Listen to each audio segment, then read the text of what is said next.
Hi,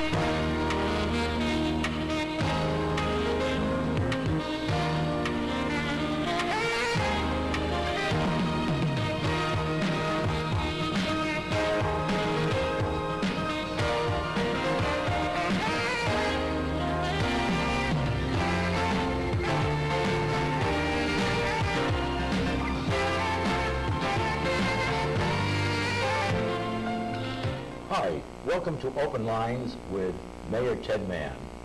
I'm Ted Mann of the City of Newton, and this evening is going to be our first live discussion call-in show. When you call in, please ask your question, then hang up, so that we on the panel can answer your question immediately. Listen to the response, listen and watch it on television. And incidentally, this is our first show. So if there's a production glitch, just please bear with us, and we'll try to make it more enjoyable for you as time goes by. The panel tonight will discuss many areas of interest to you concerning city government, state government, relationship with the federal government. We'll talk about the tax levels and revenue needs for the maintenance of services, and how growth and zoning issues relate to this. Because everything has an interrelationship in terms of city, state, municipal, local government. All government is local, really. All politics is local, really. So on this panel this evening, we have a wide range of individuals, personalities, representing points of view, all worthwhile, all very important to the lively dialogue that must take place in a vibrant society such as ours. And tonight I'd like to introduce the panelists. And to my right is Joe Alexander, a longtime activist in the city of Newton who has been the executive director of the Newton Taxpayers Association for the past 8 years. Joe is currently a self-employed business consultant and business broker who helps to get people to buy and sell to each other. And formerly, Joe was with Wasco Chemical Company, a division of the American Cyanamide Company, a major company, as treasurer and controller. He was manager of manufacturing and sales manager.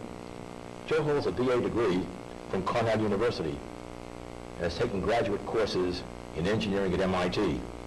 And Joe's been a Newton resident for over 30 years. Joe, glad to have you here this evening. Thank you, Ted. Susan Mirsky. Well, Susan has been one of those individuals in our community who has been an activist from day one. She has co-chaired the Newton Neighborhood Network since it began in 1984.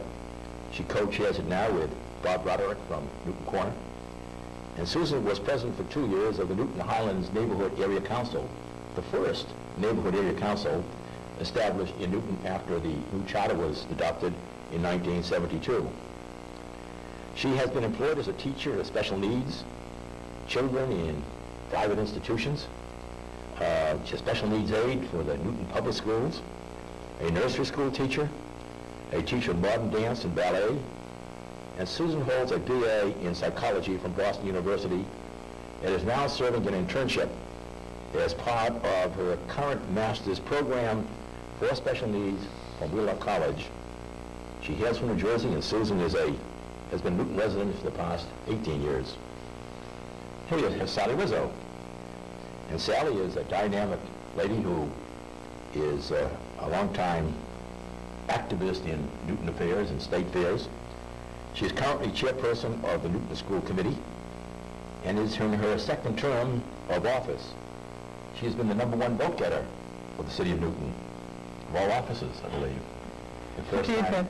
Pardon? Yes, well, yes. Okay. Sally has been a senior policy analyst in the state auditor's office for the past year and a half. And formerly she was the director of special programs in the executive office of human services for 5 years. She taught social studies and was a guidance counselor at the Warren Junior High School. She is a member of the City Democratic Committee in the Newton Corner Neighborhood Association. She holds a BA in history from Long Island University, an MA in counseling psychology from Antioch University. Hailing from Long Island, Sally has lived with us for 12 years. Vern Vance. Vance is now president of the Newton Board of Aldermen. He currently serves his 4th term on the board. He's a partner in the very important downtown Boston firm of Foley, Hogan Elliott, which he joined in 1963. Formerly, he served as staff attorney for the Agency for International Development, a member of the directors of Massachusetts Municipal Association, member of the Board of Trustees of Mass Bay Community College, a former chairman of Massachusetts Advisory Council of Education. He earned his AD and JD at Harvard University. A Nebraska native, has lived in Newton since 1971 in the Chestnut Hill District. Again tonight, the topic is tax levels, revenue needs for maintaining municipal services, and how growth and zoning issues relate to this. So let's kick it right out, Joe. And let's find out, first of all, what does your organization do? What is the Taxpayers Association position on taxes, and how does the group think about meeting its obligations with tax caps and so forth? We were initiated, founded in 1936. That's over 52 years ago. Our purpose was to promote, advocate economy and efficiency in government. Lately, we have used tax limitation as one of our possible tools in encouraging economy and efficiency in government. We have the purpose of serving the general population, and our membership does reflect the general population and its diversity.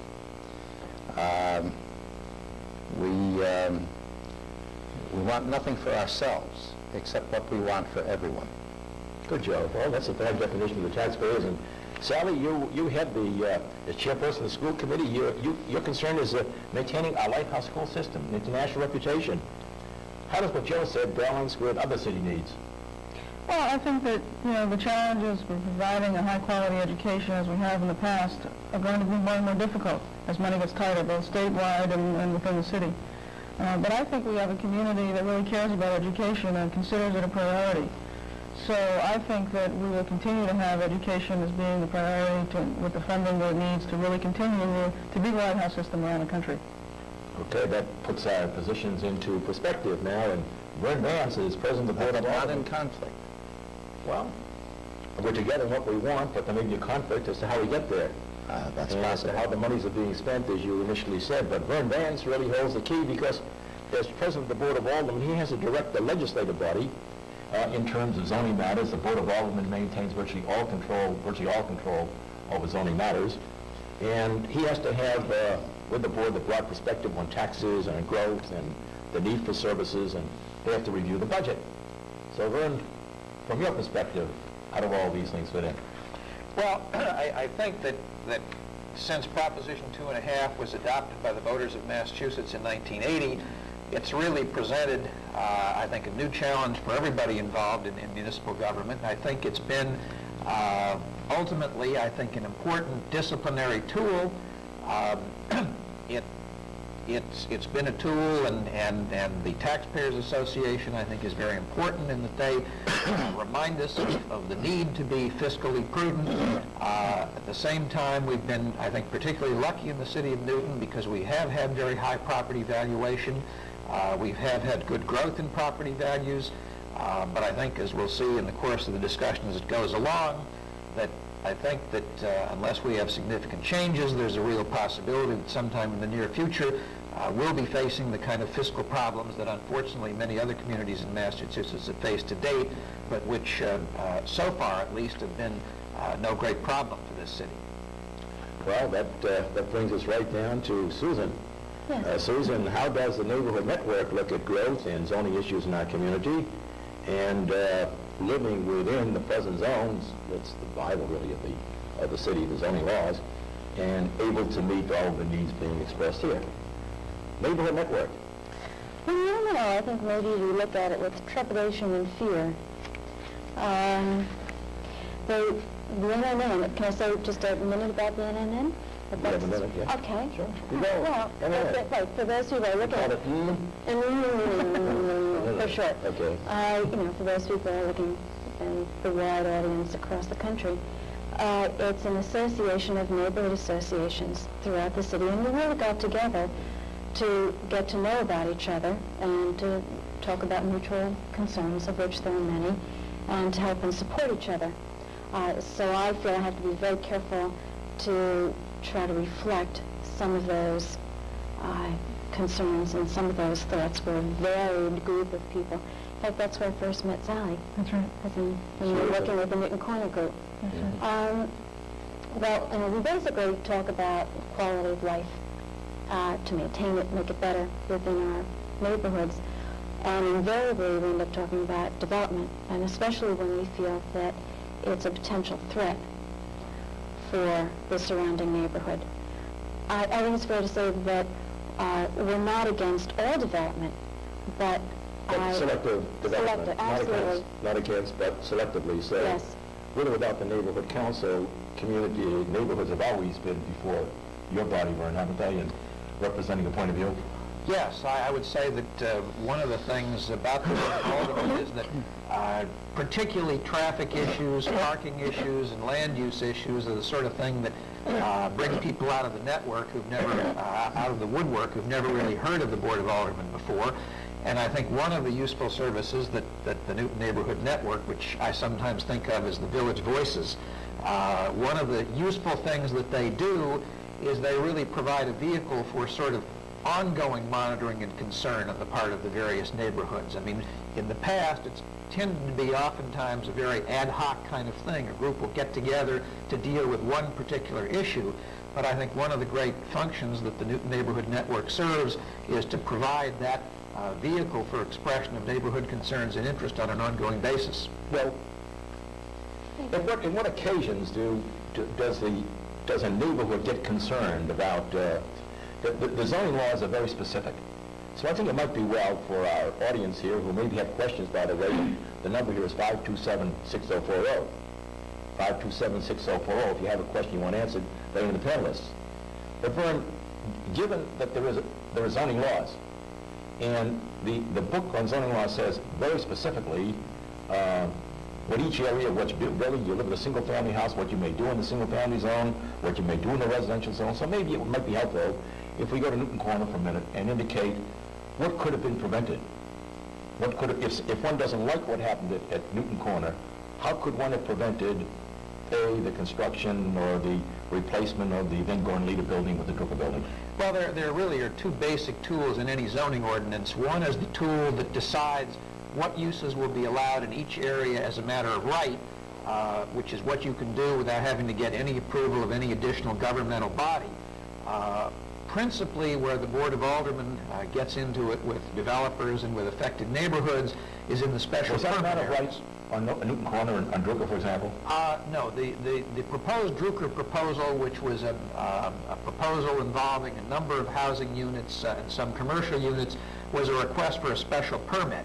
And a special permit calls for uses that are permitted under certain circumstances where the Board of Aldermen looks at the particular proposal. But the board has a say in the special permit. Has total say. That's right. Total. That's right. No executive participation. That's correct. That's correct. So the Board of Aldermen controls that end of it completely. In the Drucker case, except that the planning department, which is part of the executive department, serves as our sort of expert staff, as it were. They look at the development impacts, and they always submit a report to us analyzing what the impacts are going to be and making recommendations, but the final decision is exclusively ours. Sometimes you accept the recommendation. Sure. You may, it's just to help you get an educated judgment as to what the impact might be. Isn't there an appeal from that? From the board's decision on Yes. special permits, there's an appeal to the courts, sure. And How we've about had the those Zoning before. Board of Appeals? Does that have anything to do with that? The Zoning Board of Appeals deals with variances.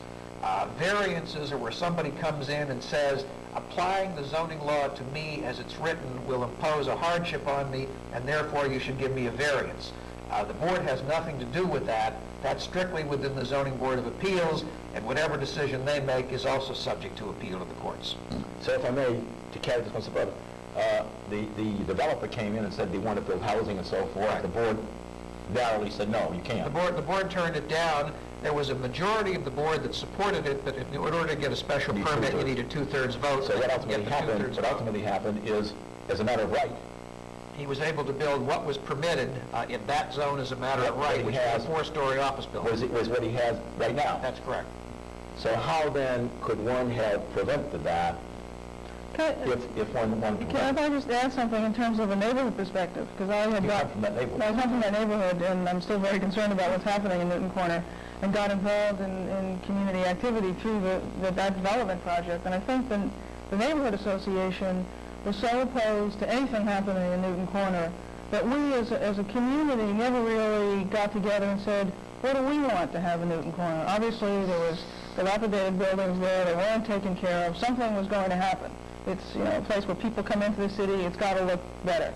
And I think that the neighborhood association didn't, so that we didn't want this, we didn't want that, and people were upset about people being displaced that were living there, and they never really coalesced around what do we see as the vision for Newton Corner. And I think from an activist perspective, that was our real mistake in terms of getting more of what we wanted, was that people never really agreed what it is we want to see. Well, I guess back prior to that time, there was a redevelopment authority that was working in Newton Corner, and they did develop plans. They did develop plans that were available, but consensus was unavailable at the time. Now, how do you view the Drucker property has developed probably hundreds of jobs, and in addition to it is providing a very strong tax income to the city. So given it was a matter of right, they had the right to do this, Joe, is that something that you find that you have any comment on? Well, let me go back a little, just a half a step. Joe, I'd like to tell the callers, to the viewers now, 527-6040, we're anxiously waiting your calls. You may have a question you've always been afraid to ask. Let's hear from you. No sports questions. That's Eddie Handelman. That's his I think I agree with Sally that this was a missed opportunity.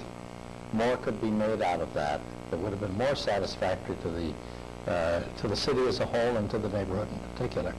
So in other words, that the housing component is one that many wanted, the planning department, I think, too, would have preferred a housing component, and it didn't happen because I think that following what happened there, I've seen over the last few years, I think that in part, I think, through the stimulus of the neighborhood network and other neighborhood organizations individually, that neighborhoods have been becoming more aware of the importance of trying to work with a developer to work out a deal. I think, for example, of the Sweaterville proposal, in which the neighborhood ultimately worked out a compromise with the developer, which my understanding is the neighbors are really quite satisfied with. Were you satisfied with that, by the way, the process that we went through? He calls it Sweaterville. That was the Alan Green proposal over there in Glen Avenue. On Glen Avenue? Yeah. Are you familiar with it?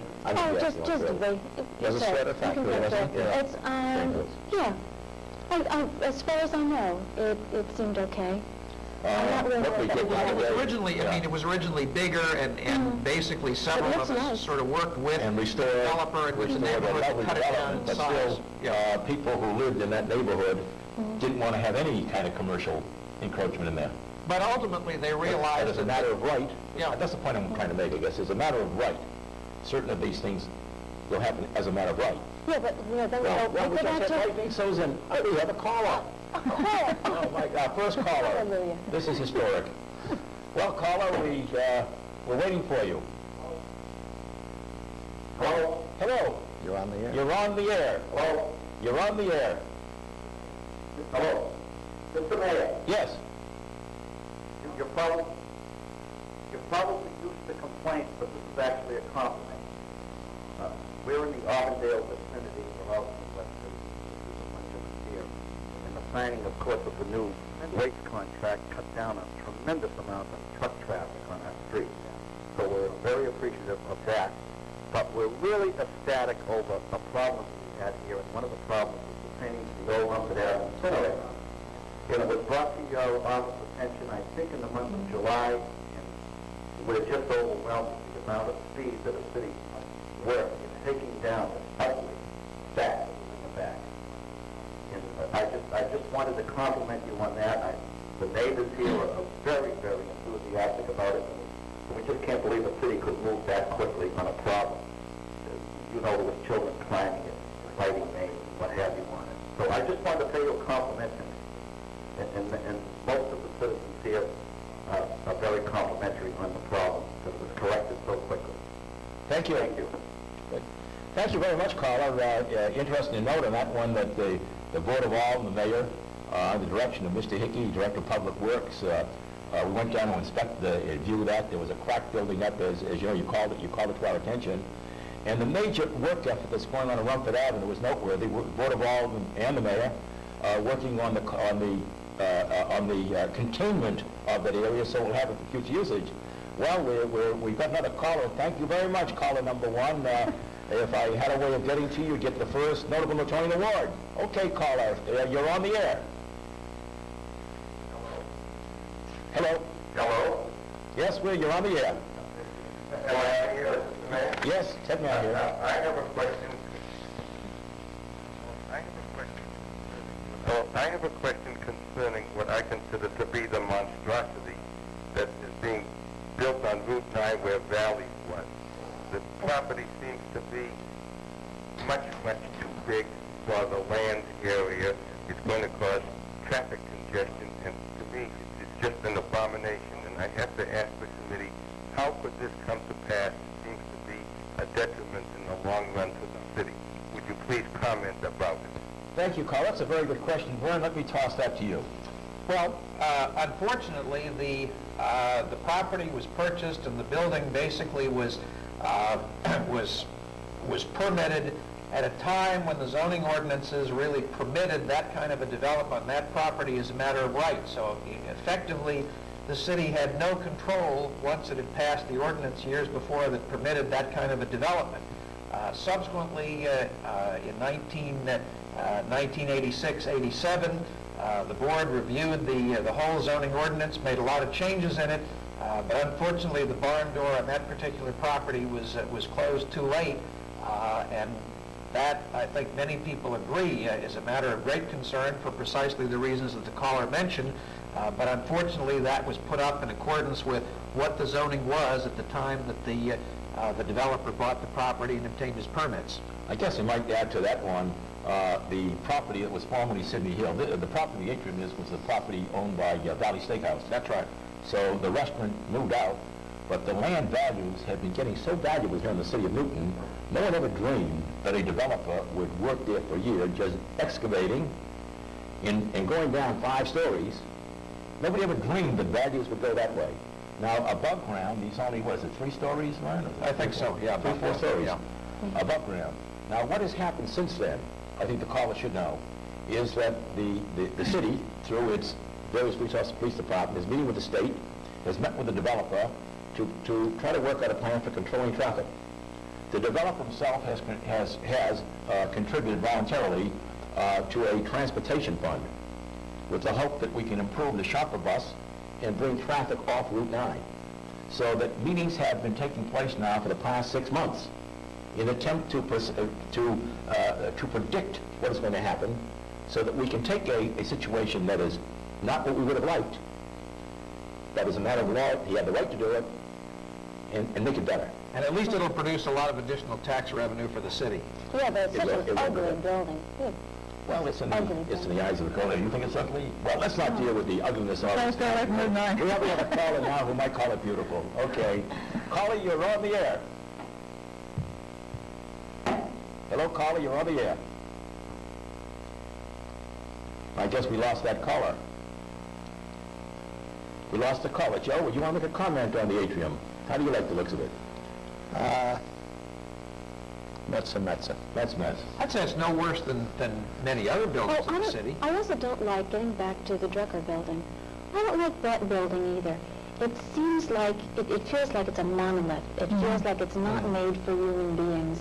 And somehow having that right as one comes into, you say, welcome Newton, you know. About all you can say is it's not as dilapidated as what used to be there. Well, that's true, but that had some character. I mean, it's almost like being, going to the window. Can you name a building that you like? In all the world, like in all the world. The lots of buildings I like. Name one of them. In Newton. In Newton? Well, I think the City Hall looks nice.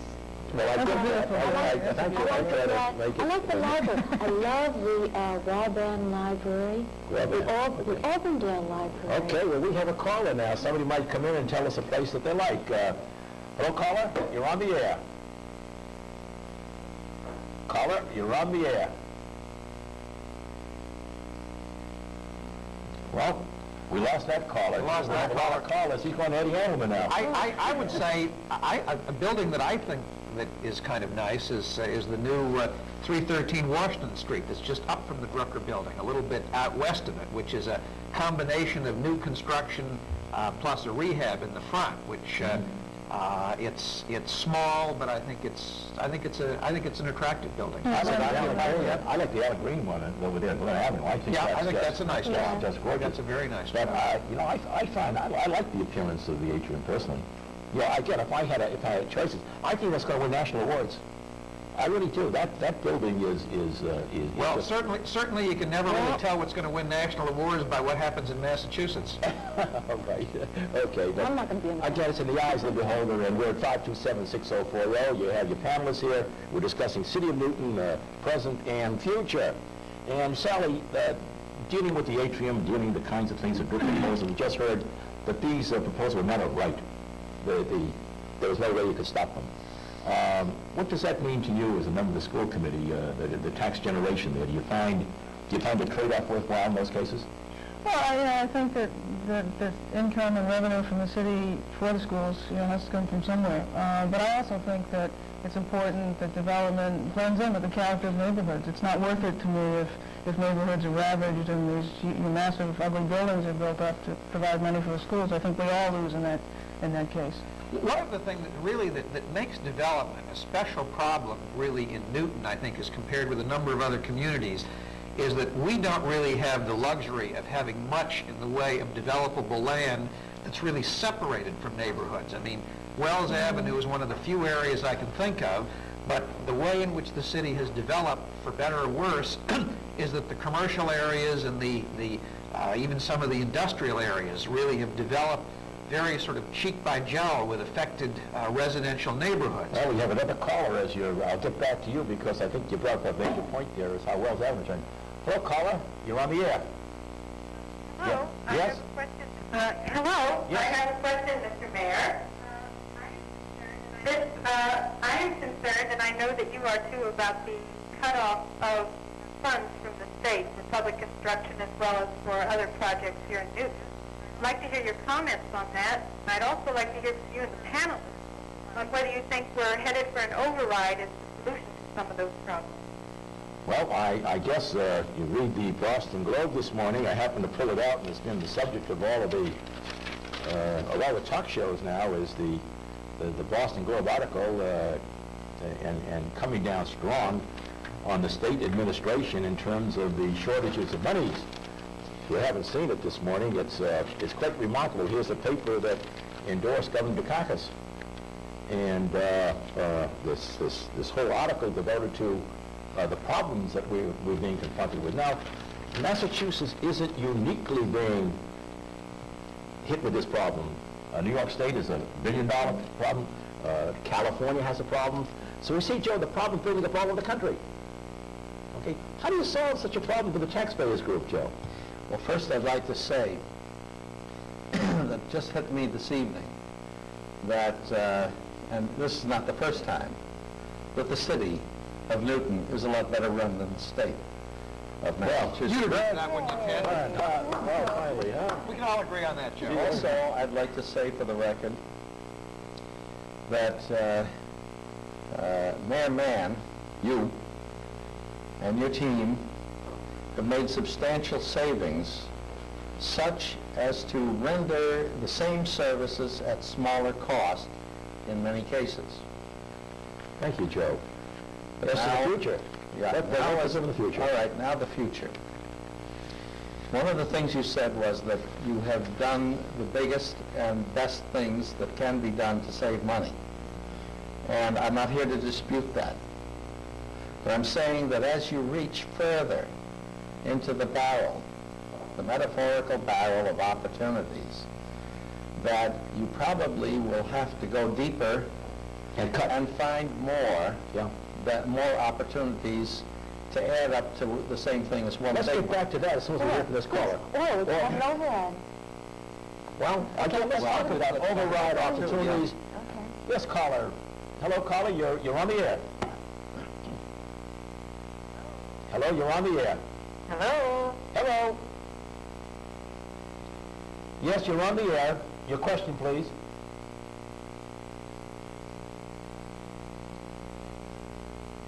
Lost caller. Well, All right, I'd just like to question something that we were talking about before the caller came in. What's this big love affair with an override? Why are the top officials in our city doing more to try to prepare the public mind and consciousness? is that a good charge there? What's wrong with the request for an override, Joe? That's all the Proposition 2.5 says is if you want to tax more, let the citizens decide. It doesn't really, it's really neutral on the merits of an override. I because this is the vehicle. That wasn't my point. What was your point, Joe? What was the point? I started off by asking you what was the big love affair of the override, and you said, what are my objections to the override? We can get into that. But what I'm saying is, Well, go ahead, sir. why up front? The first thing that's mentioned is the override. Joe, you're contradicting yourself. No, I'm not. Yes, No, I'm not. before you mentioned the fact that the city was being well run, they were better off than the state, well, how did that come about? Wait a minute, I said you were better than the state. The state is Well, that's pretty not very bad, so well, how much of a compliment are you taking from that? Well, Joe, when you have a 3A turns Moody's out it rating, wasn't come a on, Joe. Joe, you're ready to give compliments, give compliments. But if you're talking about a Moody's 3A rating which measures the productivity of that economic unit, and you go back now to 1981, you had a 4% cap when there's double-digit inflation. Caller. Yes, oh, this is a caller. Gee, I'm getting ready to call it in. All right. Hi, caller. You're on the air. What is your question, please? We're listening. Hi, my question is for Sally.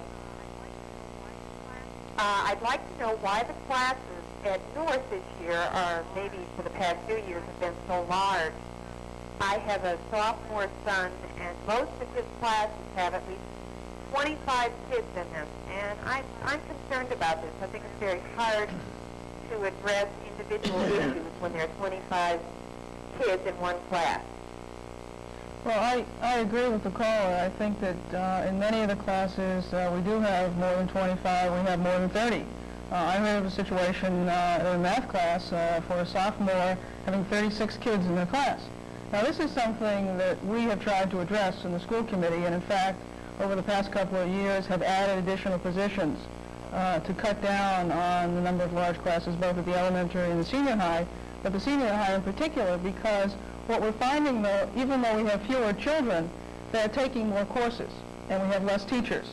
So it is particularly difficult, I think, when you have kids who take a variety of different courses, and we have so many options at the school, and who try and, when you're dealing with honors math or advanced math, to have over 30 kids in a class, it's really tough. Let me move from Joe. I think your answer there is you're trying to do something about it, really. That's right. And today, we have the highest per capita expenditure in the history of the city per capita for education.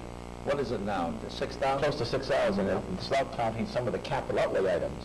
So that isn't, though the money isn't being spent for what the school committee has done, it has reduced the pupil-teacher ratio. Now, I guess, Joe, this comes back to the question that we hear about, is what is acceptable in terms of a service? The school department constitutes 50% of our budget. Needless to say, the young people of our society are the hope of the future.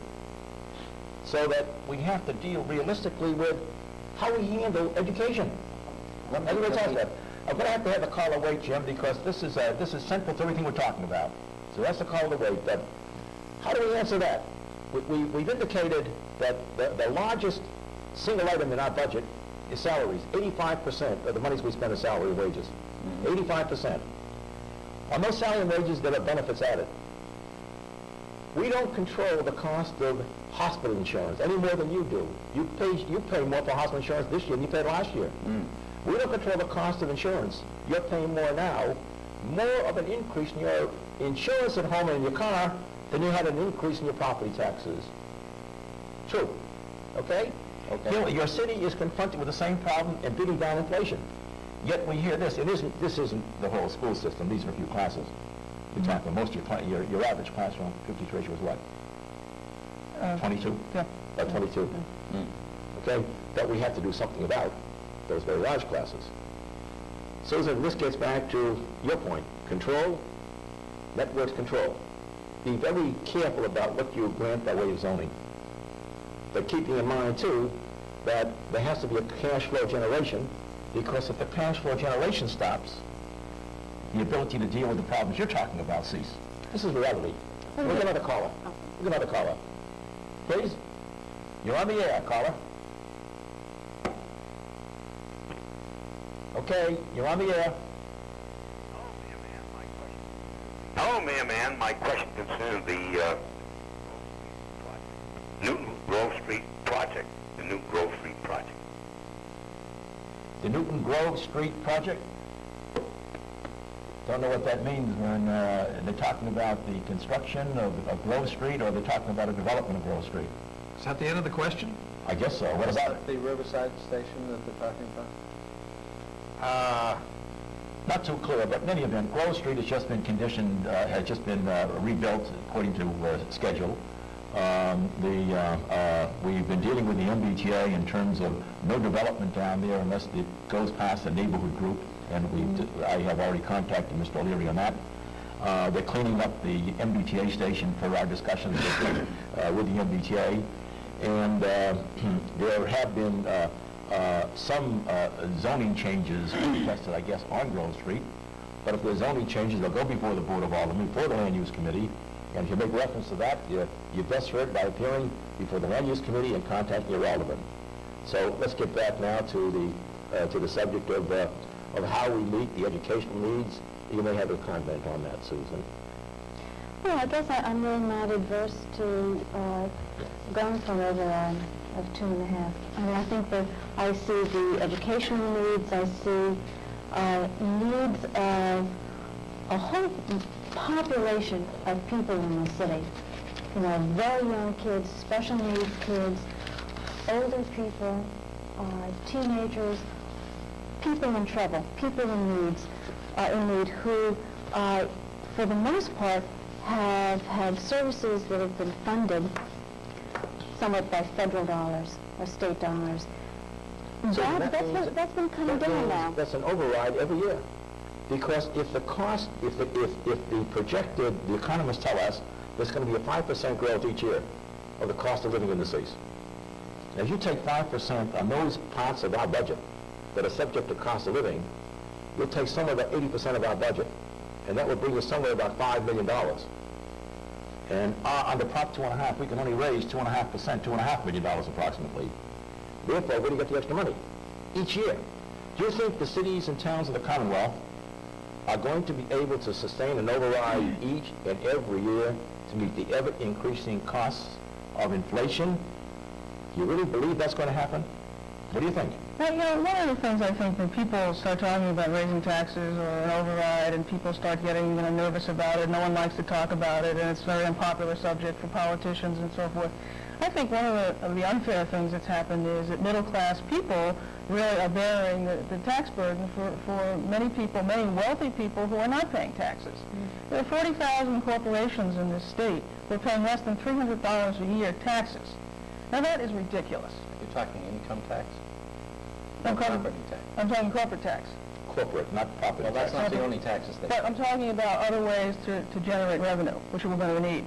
I mean, because even if you override 2.5 statewide, you're not going to raise that much money.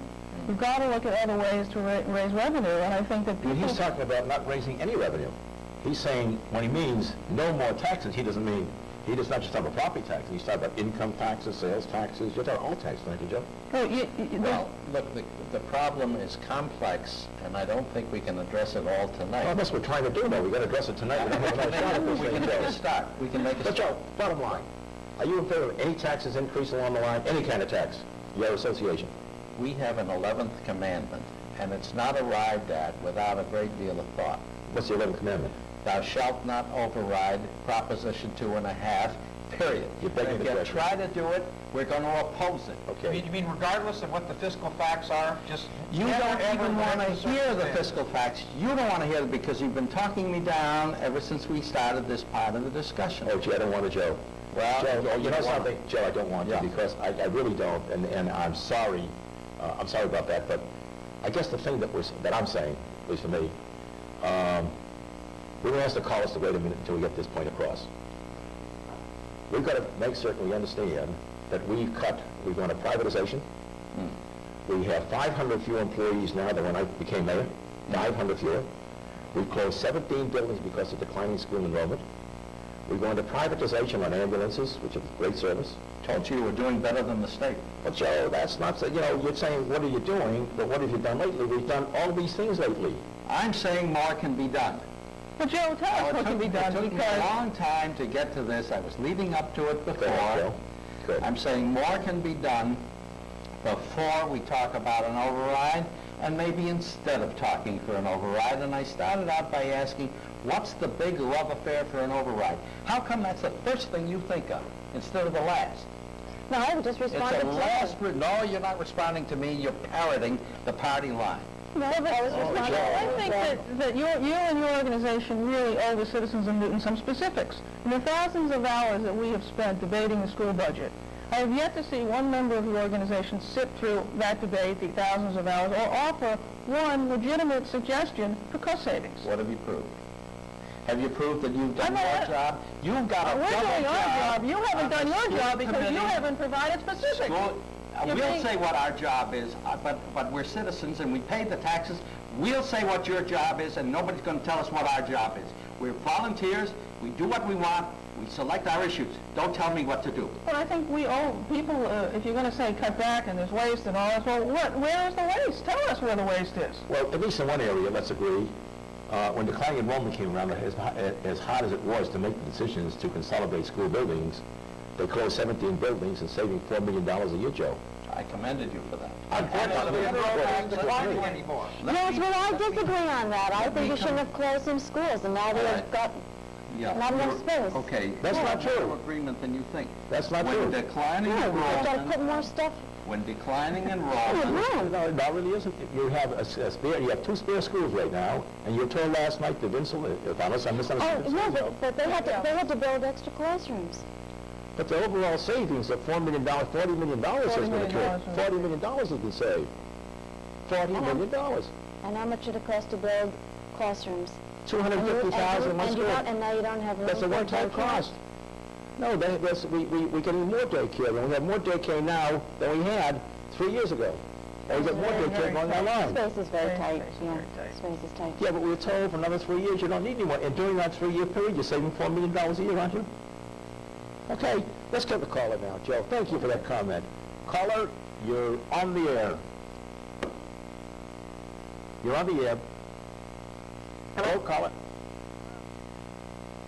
Hello. Hello. Yes, you're on the air. Hello? Yes, you're on the air. Yes, I have a question about the traffic specifically in Newton Corner, and I'm wondering, in view of all the new construction that has gone up in this vicinity, what provisions have been made to deal with the extra traffic? And also, is there any truth to the rumor that the exit from the Mass Pike to Newton Corner would be closed? And also, is this program going to be on every week? Well, thank you. I have a weekly program in which we have people come here to discuss matters going on in the city. We hope to have this kind of a program where people can call in at least once a month, and we feel it's good to have this kind of dialogue. In getting to your question about Newton Corner, I don't know where you got your information. Does anybody have any information relative to the closing of exit 17? No. None. I'll tell you. Okay, I'll tell you where we've been on that. I have met with members from the neighborhood, met with the alderman from the area. I've had a meeting with Jane Garvey, Director of Public Works, along with state police officials and our police officials, to attempt to do something about the traffic backup on exit 17 heading west from 4 to 6 at night.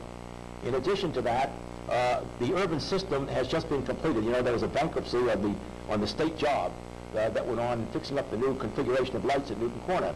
Now, that has already been completed. We're in the process of a beautification program at that corner. We've discussed with Jane Garvey the possibility of having an exit somewhere between Brighton and exit 17 to reduce the burden on Newton Corner.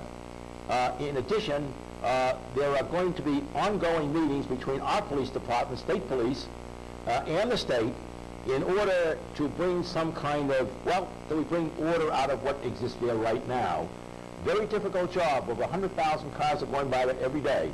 Given that situation, Chief Quinn and his people, Traffic Division, the captain in charge, Captain Gregone, is working on it.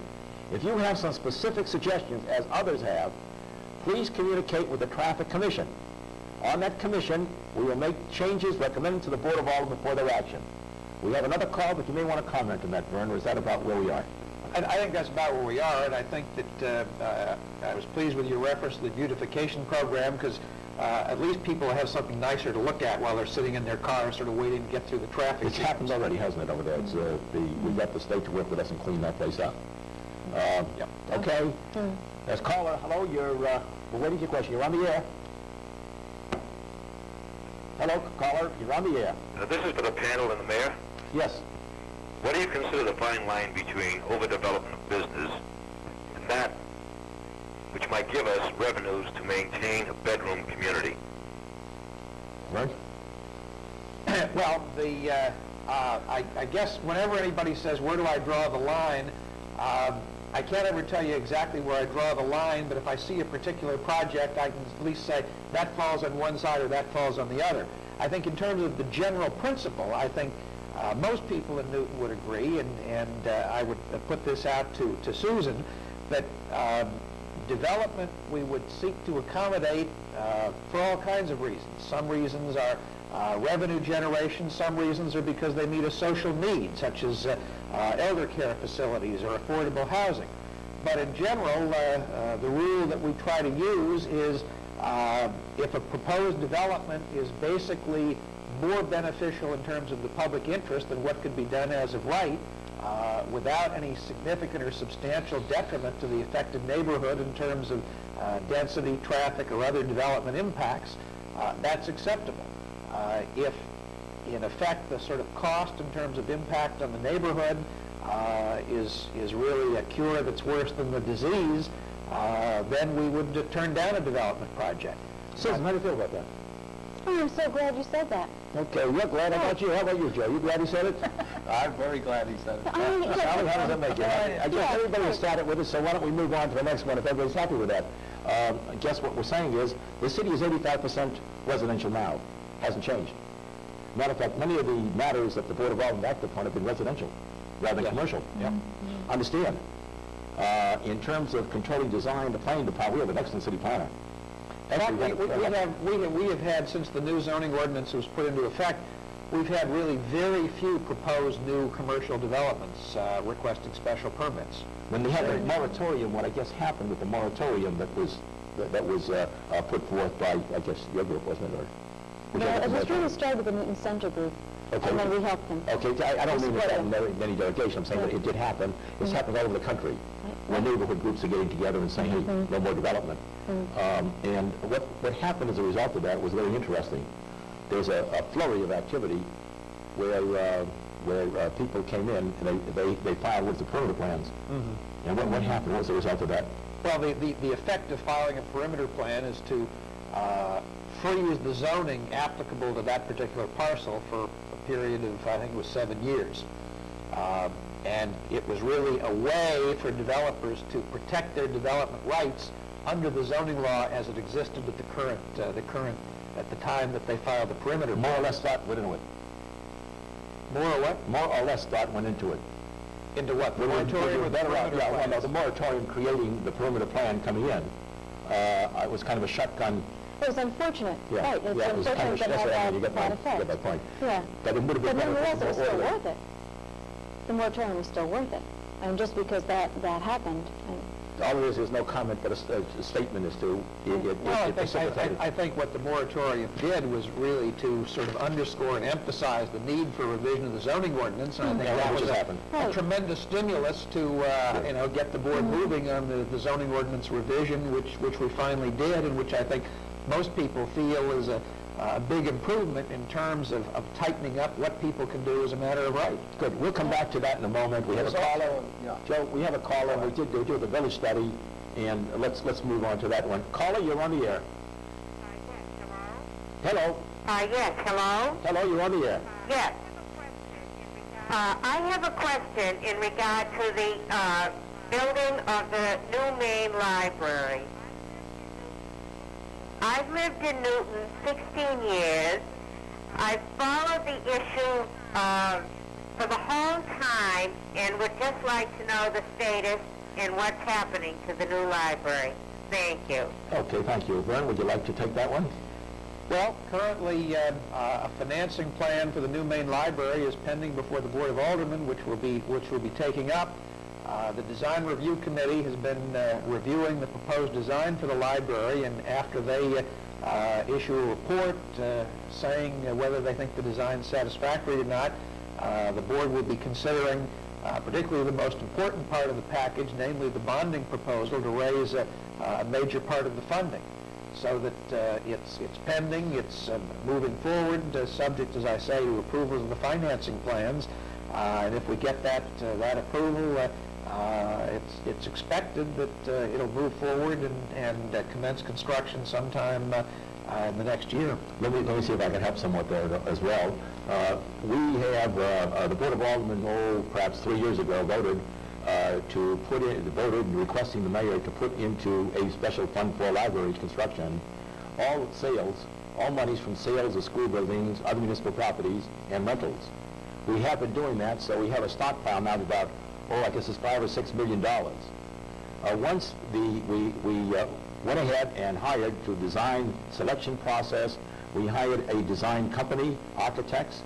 We paid them funds to develop a new library to meet the needs of the city going into the 21st century. The design plans are just about ready.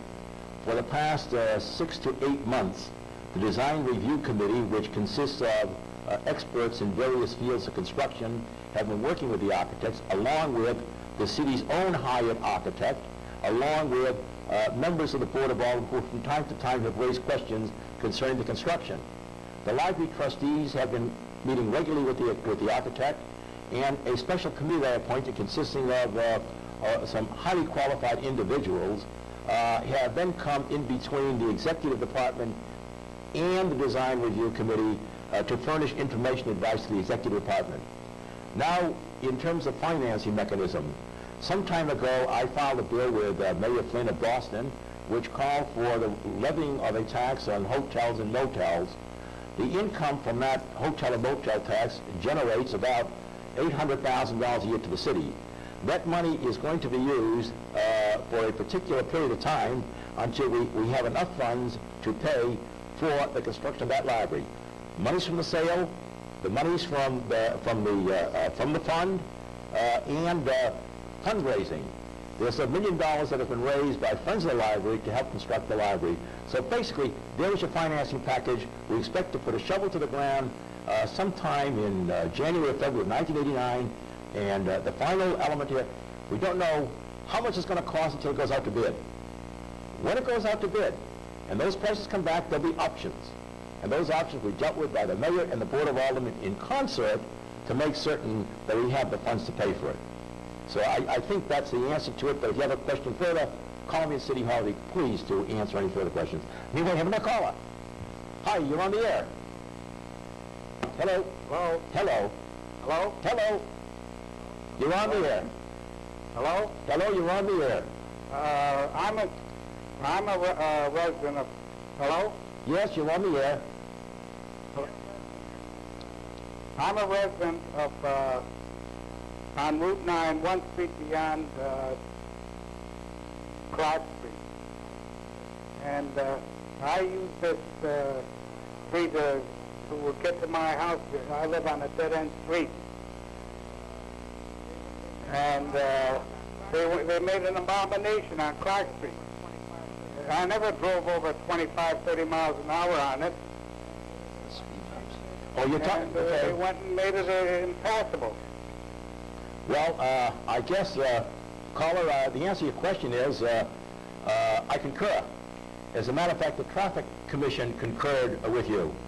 However, under the process, the matter went before the Board of Aldermen, and it was decided that this be a trial period for 2 years on 2 streets to be monitored to see whether or not the desired effect of the petition is a couple of residents in the neighborhood or members of the neighborhood wanted. What you ought to do is communicate in writing to the Traffic Commission, the Mayor's Office, and the Board of Aldermen, indicating your pleasure or displeasure what has happened. Is that about correct, Vern? Yes, I'd say that sums it up. Joe? Joe? Yeah. Well, we got 5 minutes to go. Now let's throw the ball in fast and see if we can't staccato some questions here and get answers. With the concept of limited taxation, how do we continue to attract quality teachers to maintain quality education? Well, one of the things we have to ensure is that we're able to pay them a decent salary. We've always had a tradition in Newton to hire the best person we can find for the job. We are finding we're going to be hiring many more teachers. This year we had 46 new teachers. We've got to be able to provide them decent salaries. And I think that we have done that in the past. Compared to other communities, we are doing that, and we've got to continue that commitment. But what about daycare?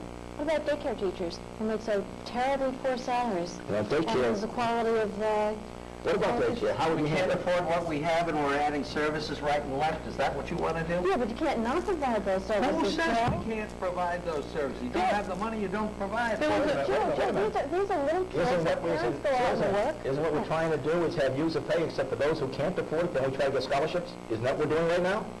Of course it is. That answers your question, doesn't it, Joe? All right, this is not an additional city service?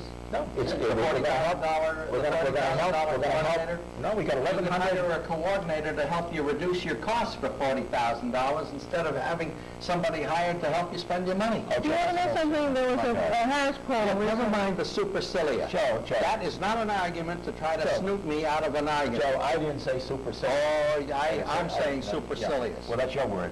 Joe, when you're coming up with hire this one to hire that, I asked you for specificity. You don't Everybody want to has- hear anything constructive. Sure, Because there I hasn't think, been Joe, anything this is constructive. There hasn't been a new idea. Joe, this is your baby. If a new Go ahead. idea, Go if ahead. there's a new idea, it's stricken down, ignored, laughed at, derided, whatever adjectives you want. Name it. All right, I propose that you do more of the good things that you've done to try to render the same service at smaller costs. And all I hear is what I call the love affair with the tax increases. That should be the last thing, not the first thing. Now let's do first what we can do to generate new ideas and new methods for some of the smaller savings, which would have to be more numerous, which you haven't had time to get to. And I'm not faulting you for that. I'm just faulting you if you don't consider it, if you don't do something about it. Joe, in 8 years since Proposition was 2.5 as it passed, Newton's probably one of the few communities that has never had an override. The only attempted override was not for ordinary operating expenses, but for one option for financing the library. I'm So- saying we can do more. That's in New England ingenuity to keep improving. Joe, you may be able to do more, but while we're looking around, trying to find out how to do more, lots of kids are getting the shaft. Lots of kids are not getting treated. Joe, They are. we've got- They really we've got are. one You minute. don't provide Joe, daycare, Joe, you're saying that? Joe, we got 1 minute. Got 1 I'm minute. sorry we got into this No. area. I think we're at the end of our road right now, Yeah, Joe. right, we did it. But I'm glad that we had this final discussion, because here we have different points of view from representatives of 4 different segments of what the community needs in taxes and services and growth and zoning. And certainly, Joe, everybody, there are no easy solutions to what we're talking about. We're at opposite poles. However, one of the things we can do is when we're talking about it, and we can discuss it, we can debate it, and try to work consensus out of it.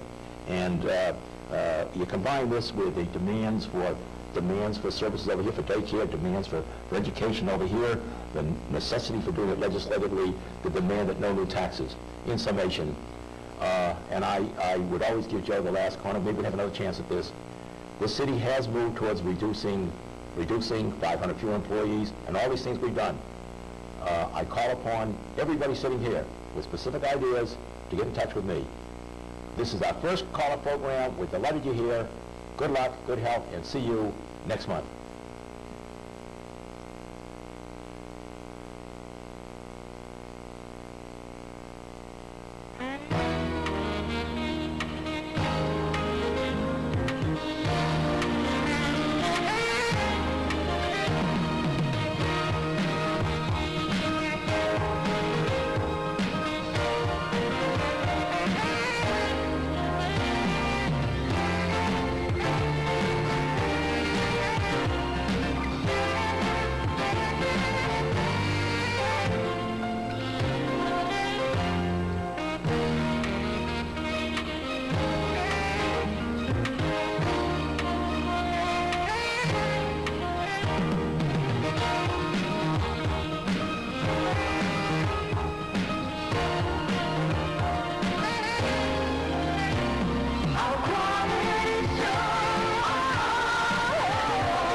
Open Lines. I'm Mayor Ted Mann of the City of Newton, and this is a 1-hour live television show designed to help you, the people of Newton, understand your city government just a little bit better.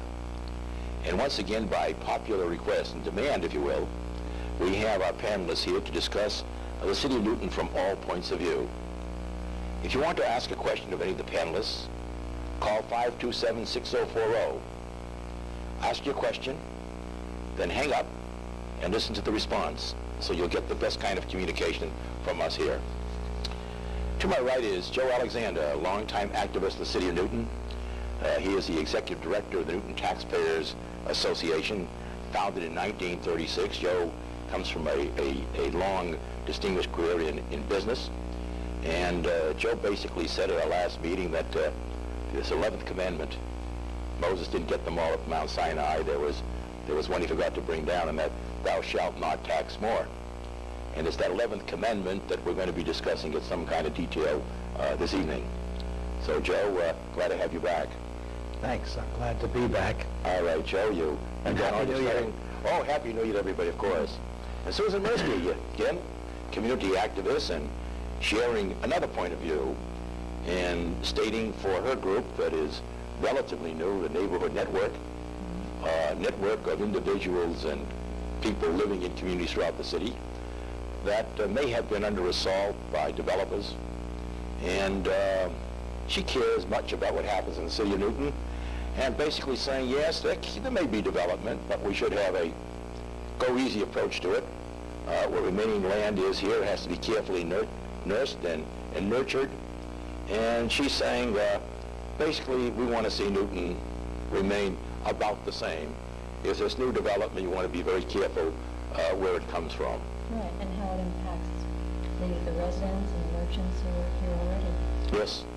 Okay, so that there we have from another direction, and Vern Vance is the very distinguished partner of Foley Hoganelli, attorney, and also another leader in our community, president of the Board of Aldermen, resident of the City of Newton, of course, and is a taxpayer, and has the very responsible position of governing the legislative body, whose responsibilities are to deal with all matters of zoning, really, and legislation affecting the quality of life of our city. And Vern has stated that under 2.5, there are some very important messages that have come forward to our Board of Aldermen, and he has to keep all those options in view as we deal with the budget during this period of inflation. Vern Vance. Thank you. Good to be back to you again, Mayor Mann. Thank you, Mr. President. And Sally Rizzo, also another leader in our community, the chairperson of the Newton School Committee, one who is at the leadership table of what is considered one of the top school systems in these United States, one who can boastfully say that the kids in these past several years have done even better than the national averages, and in Massachusetts still a big community throughout the country, recognizing that there is a crunch for the dollar, recognizing that education costs are soaring, and recognizing that the first call on the money should go to the school kids of this community for today and for the future. Fairly state your position. Yes, I agree with that very much. There's nothing we can do better than providing quality education for all of our children. And it's nice to be here with you again, Mayor Mann. Thank you. Well, now we're all together. Now let's mix it up. Joe, the 11th commandment. You know, now that you're going to help Moses carry down the tablets, how do you made a statement, no more taxes, read my lips. Well, the last meeting, Joe, and let me recap, you stated that you felt the city was very well run, that a lot of cost-saving efforts have taken place, and still there's more fat to be taken out of this budget before you even consider any of the options available under 2.5. That's right. I think the next step is to try to study operations themselves and achieve the same services at smaller cost by improving methods. Okay, let's examine improving methods. You have a shot at the budget, Vern. You have 24 aldermen and looking at every part of the budget. We've been doing this for 100 years during my administration. We've done it too many times to mention. And bottom line, what do you think about that as an observation? Well, I think, I guess I was going to ask Joe whether he would regard the 12th commandment as being No salary increases. As you know, Mr. Mayor, the great bulk of the expenses really in any government really are personnel. I think we calculate our expenses something or 80% personnel, so that unless you can make very substantial decreases in personnel, it's difficult to effect very significant savings or to keep your costs of government from going up very substantially. I would say in connection with Joe's statement that we should study the operations of government to see where we can cut money. During the years I've been on the board, we have commissioned studies of certain of the departments of the city. We've studied the assessing department, we've studied the building department, we've studied the clerk's department, and really in every situation, while there were managerial suggestions that were made, recommendations for reorganization, I would say even in the very careful study that was made of those various departments, there was no suggestion that even with automation, even with computers, that the work could be done with substantially less personnel. Now, whether that would be the case, I think that we have reduced over the years personnel in the police and fire departments. I just really seriously question whether, given the nature of the expenses of the city, that there really are substantial amounts of money that can be saved within the existing workforce and within the existing operations. Let's continue that discussion. We have a caller now, and let's take that call. And when we get back, Sally, let's talk about the real reductions that have taken place in terms of personnel, declining school enrollment, and of course what Vern was talking about was the fact that when we went into our own ambulance service on a private contract, we were able to save millions of dollars by reducing that particular service from that department and losing the employees by attrition. I think that's what you made reference to, and the same was true of our Public Works Department. Oh, let's take the caller now. Caller, this is Ted Mann. We're live on cable, and let's hear what you have to offer to this discussion. Hello, Mayor Mann. Yes, hello, good evening. Hello, my name is Len Mead, and I wanted to just make the observation that the tax rates in the city seem to be continually shifting to a higher and higher burden on the business community, which I simply want to question you as to whether in fact this is shifting the tax burden to the business community where it's ultimately passed on to the citizens and essentially not recognized by the taxpayers who ultimately have to pay for the goods and services or the employment opportunities in the businesses in the city. And I basically feel that this is really a very unfair way to increase the revenues available to pay for services that we all want for schools, housing, whatever else in the city. And perhaps you could respond to whether you think that's something we should continue or change, or anyone of your group there. Good, okay, let's discuss that for a minute. This, of course, is allowed with the Proposition 2.5, and the Board of Aldermen sets the differential between the residential rate and the commercial rate. So, Vern, why don't you take that one? I think that the observation that the caller has made is a legitimate one, a very valid one. In the past, I've been one of those who've supported not taxing business at the maximum differential that the law would permit. I think there are some concerns and problems about the extent to which one does tax business in the city. However, as a factual matter, it's often been charged that if we tax business at the maximum, we're going to lose business, it's going to hurt the citizens of Newton. So far, there hasn't been any evidence that we've actually lost businesses, although one of the concerns is that it may change the composition of businesses. It may be that it may drive out a lot of the small businesses and the neighborhood-oriented businesses. Absolutely, that's a real problem. It's a problem to the neighborhood. So you have a lot of the service businesses and small businesses, mom-and-pop businesses that are going out, and they just can't afford the incredibly higher rents that they have to pay. And these are the stores that are right in the neighborhood centers where people walk to these stores, people who don't have transportation, older people, kids, all kinds of people need these small stores. They don't have cars to go out to the malls. And then you find what happens is that stores that are not really service stores, bigger, more expensive stores, come in. Then I understand. They can't afford that. If I understand what you're saying, then you're saying that you would opt to reduce the taxes on commercial people. Well, some kinds. I guess I don't really know all about tax stuff. That's not my department. But I would really like to see some kind of help for small businesses and especially small service stores.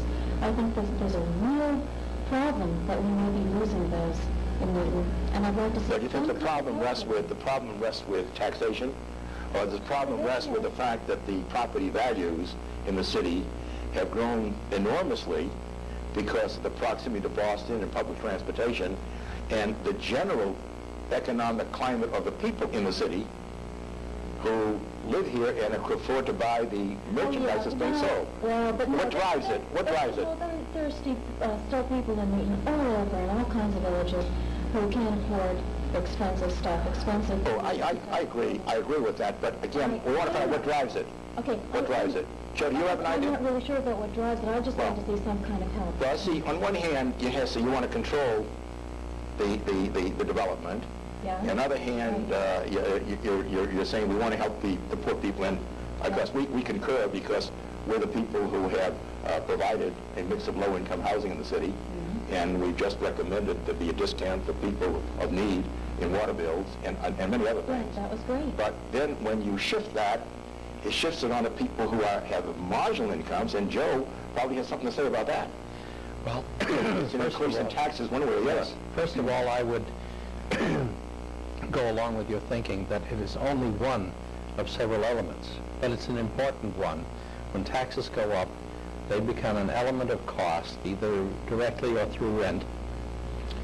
And as a matter of fact, this comes back to your primary issue, which is the overdevelopment of Newton.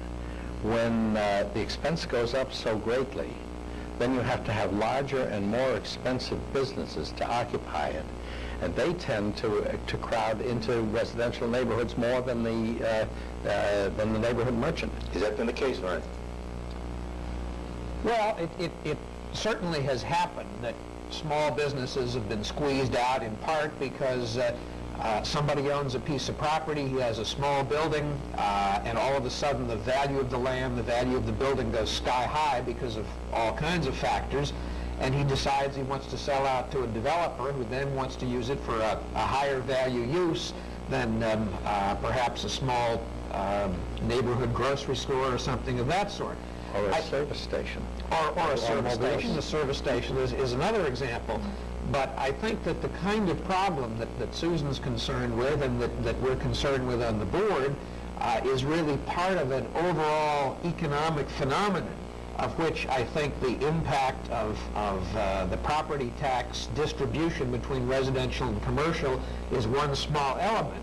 And unfortunately, I think it's an element that we don't have much flexibility to do anything with because under the state law, we have to treat all commercial taxpayers the same, whether they're one of the big utility taxpayers or whether they're a small grocery store or a service station, so that we can't differentiate between them. We've talked about the possibility.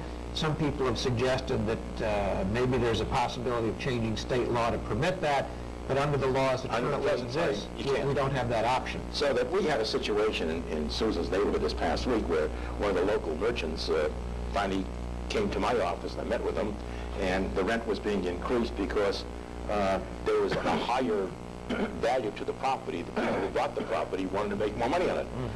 And what 2.5 did, if you remember, 2.5 shifted the cost of taxes or the cost of government operations from the commercial community onto the residential community.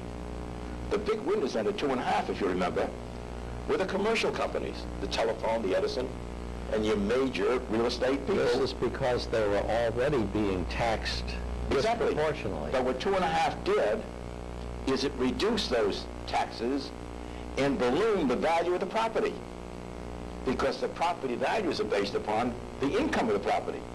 So the income of the property automatically increased, didn't it? Taxes went down, property value increased, then they wanted to get more money at the same time because the market was the driving force between what would people pay to relocate in Newton and what the landlords were selling their buildings for, what the real estate people were selling the buildings for. Now, while you can reasonably discuss it, and you can talk about the things that I believe in as well as you, that we've got to do more for the people of low income, and we're doing that in many ways, and we've got to try to help the marginal people who provide neighborhood services.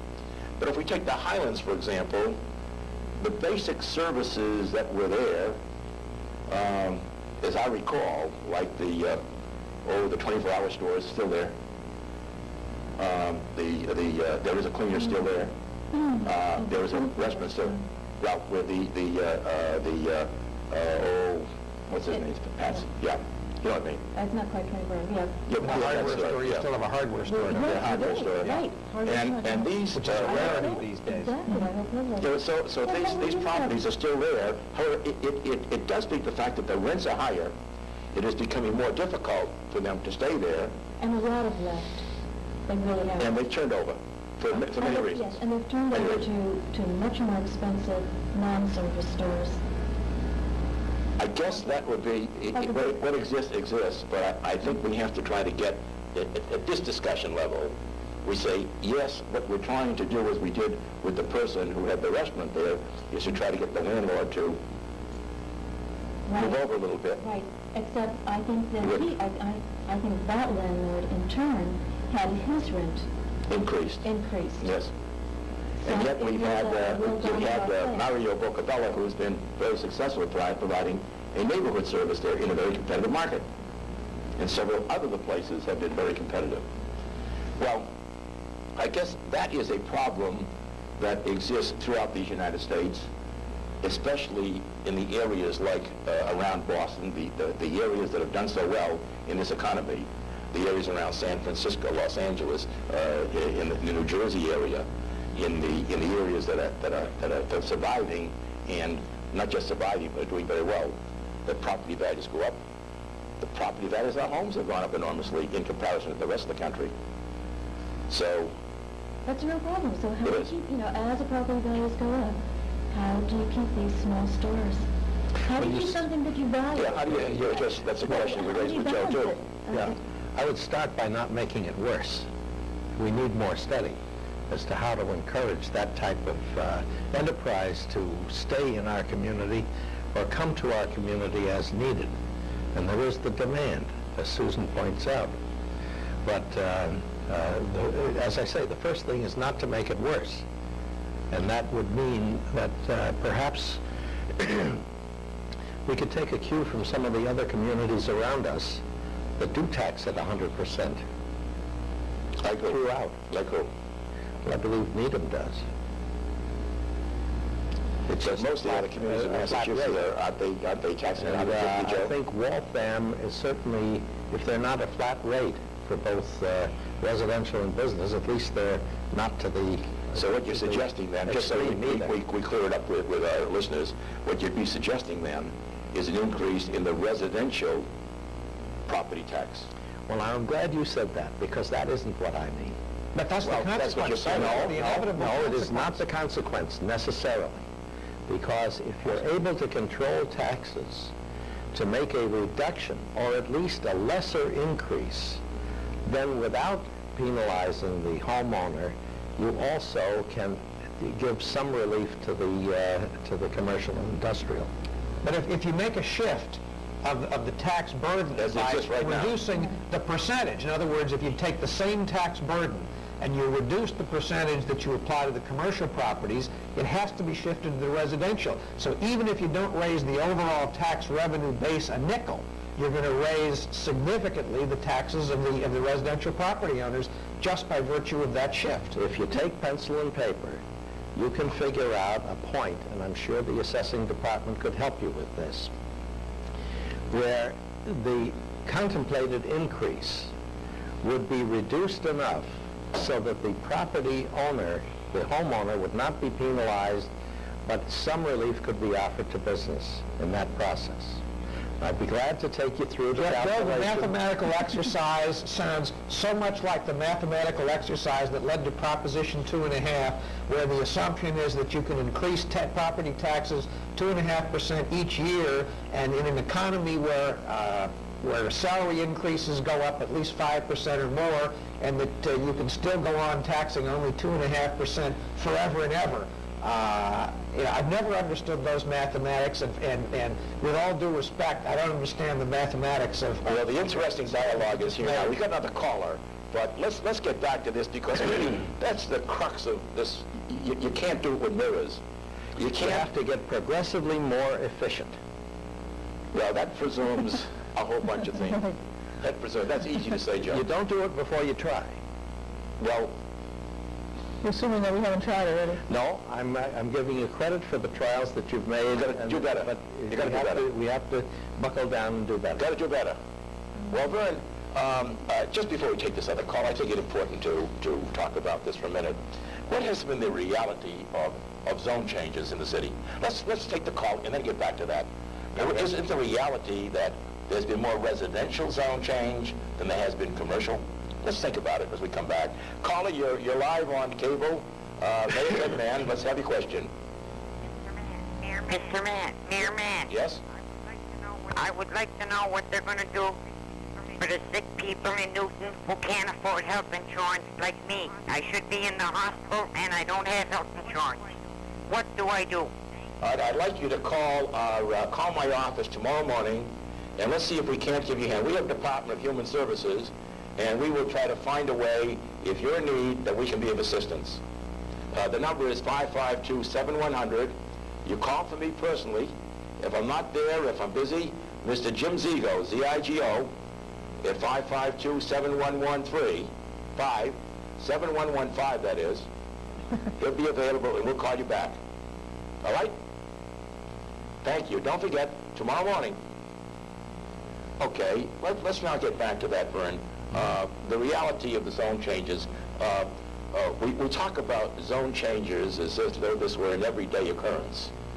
And the reality, I don't believe, is that at all. The Board of Alderman controls it, except in very unusual cases where the Zoning Board of Appeal acts on it. There are zoning laws that are prescribed. They've been changed over the period of years. And every zone change that I've ever heard of, it has been to downgrade the commercial area to benefit the residential area over a long period of years. Yeah, I think I can think of very few situations in which we've permitted zone changes or special permits that have really permitted a more intensive commercial development than what was permitted as of right. Most of the zone changes, most of the special permits that I'm familiar with during the 8 or so years I've been on the board really have been to permit somewhat more dense residential developments than were permitted as a matter of right. I think that's correct. And the Connor report also, the recent village study we did, all pointed in that direction as well, I believe.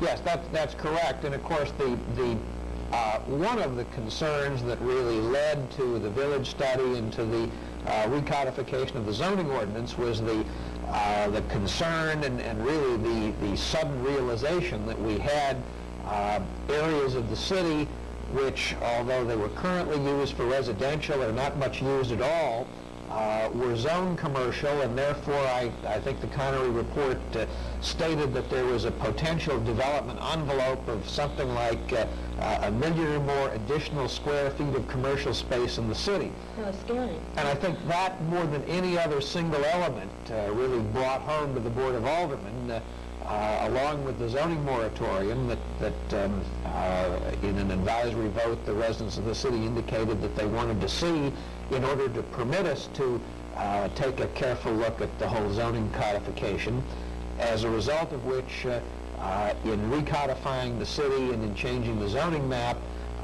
we have very much tightened up the potential for development in commercial areas as well as to some extent in residential areas. But the big the big down zoning, the big squeeze down was on the commercial zoning that does exist within the city.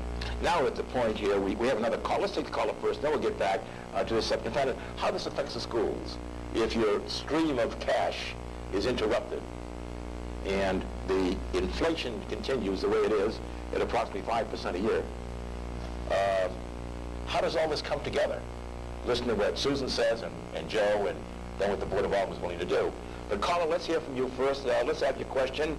You're live on cable. Hello? You're live on cable. Do we have you with us, caller? We lost, that's one lost caller. Okay, one down and several more to go. Sally, what does this all mean to the future of that department that's responsible for 50% of the monies we spend? Well, it's a real problem because, as you know, to run the schools, it's more and more expensive. And as Vern said, similar in the school department, over 82% of our budget is direct instruction, which involves teachers and teacher aid and coordinators and so forth. So to really save money, the only thing at this point, we've closed as many buildings as we're able to close. You closed something like 17 buildings. That's right. And you saved about $40 million. We can't do that anymore.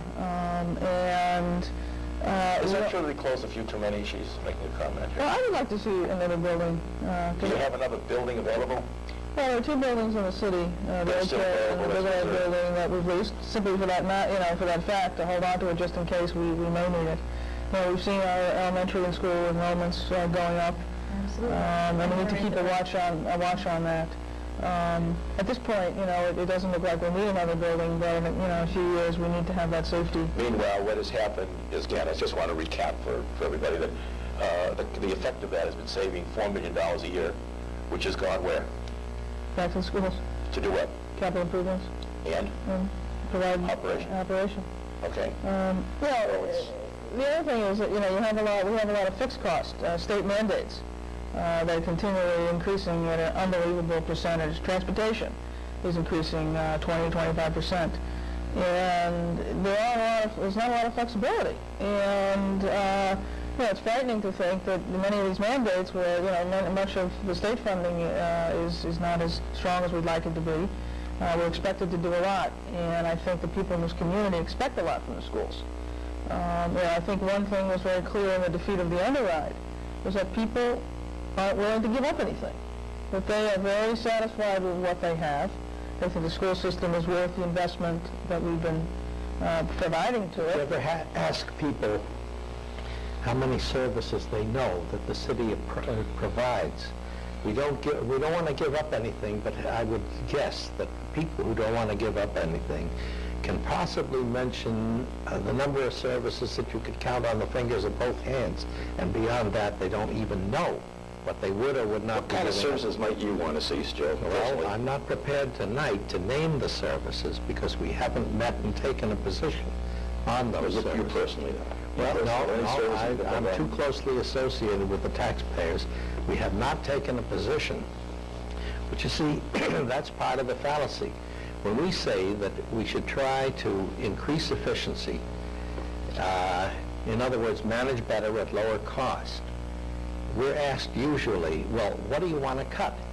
I don't want to cut anything. I don't think that's want what you're the asked same usually. services at lower I don't cost. think that happens at all. That's very unrealistic. Providing the same services at a lower cost. What you mean, that doesn't happen in industry all the time? When the Japanese come in and start beating our ears off in the competition, they don't buckle down, and we have to be competitors. We have to be competitive on the teachers' salaries that we pay in order to get what we want. No. Cut personnel? There's a lot of things in the schools that don't involve teachers. It might be, well, in the first place, look, you're throwing these questions pretty fast, and you're entitled. But we were among the people who advocated reduction by attrition rather than layoff. We're not. Have you done that? Oh, sure. So in fact, we have a very aggressive early retirement program. And I think it's a credit to this. And we haven't had to lay off people. In the municipal department, hasn't that been the case as well? Yes. And I'm giving you credit for that. You cut them out by attrition, but the fact of the matter is At some point, you have to decide how many people you need, and you can't just not replace all of the positions that the people leave. Otherwise, you end up with zero. Well, let's get back to the schools. Look, you can project all you want, but that's not our purpose. If we get back to the schools, we're always challenged by saying, what are you going to do, cut teacher salaries? Of course we're not going to cut teacher salaries. Increase class size? We have to meet the competition in order to get the personnel we want. But The school department just went out on strike, Joe. Yeah, just bear with me for a minute. Sorry, I know that there are contracts in process where a settlement hasn't been made and they go out on strike. That's not my concern at this moment. My concern at this moment is that although you can rightly say that 80% or 75 to 80% of the personnel are, of your cost comprises salaries. But not all personnel, even in the schools, are teachers. We have all sorts of support services. In fact, you were reported in the paper. Let's get back to that. We take a call, Joe, all right? Okay. We're going to, Sally, you'll come back and you'll answer that if you can. And as we leave this juncture, what we're saying is, I think please hold. you're supporting, I think, the fact that we have, that the costs of government are driven by the need for paying wages that are competitive with other communities, quality teaching. And programs. And programs. Standing programs. So we close too many schools. There's a slight blip at the elementary school, very slight, nearly an imperceptible blip. But yet the population in junior high school and senior and high school is going down, continues to go down. So when we go back, we take all of this in focus. Caller, you're live on cable TV. Hello? Well, we lost the caller number 2. We lost caller number 2. So far, we're 2 for 4. Well, that's 500. Ted Williams in his best year missed 6 out of 10. Okay, hold on. We'll put you right back on again. Oh, we're back on then. Okay. Okay, caller, you're on cable TV. Your voice is live on cable. Almost. Almost live. Well, Sally. Go ahead and ask your question. Yes. Mr. Mayor, Yes. my name is Mike Mann, and I live on Sheridan Street, West Newton. I can't hear you too well. A little louder, please. The reason I'm calling tonight is to make you aware of a potential safety hazard on our street and to ask you for advice as to where we can go from it as far as trying to reduce the rate of speed that cars are traveling down our street. Our street is about 500 feet from Franklin School in West Newton. Okay. And Okay. about a year and a half ago, we went to the Traffic Commission and expressed our concern for the children that have to cross the street to get to school. And at that time, they posted a 30-mile-an-hour speed limit on our street, which the residents felt was extremely high. And they told us that at that point that they would study the issue and that we would be notified for a follow-up hearing. We have not heard anything in a year and a half, and cars continue to travel up and down, and I'm just concerned for my children as well as other children in the area that a tragedy could happen. I'd like you to make aware of this situation, and hopefully you can give me some advice where to go, and you could also support us. Thank you for your time. Oh, thank you very much. You raise a very important concern that we have in the city right now. As you know, that there is a trial for 2 years going on the use of humps. The chief of police is also has put in selective enforcement throughout the city and vigorous enforcement of traffic laws. Now, if there are violations in your area, they should be dealt with forthwith.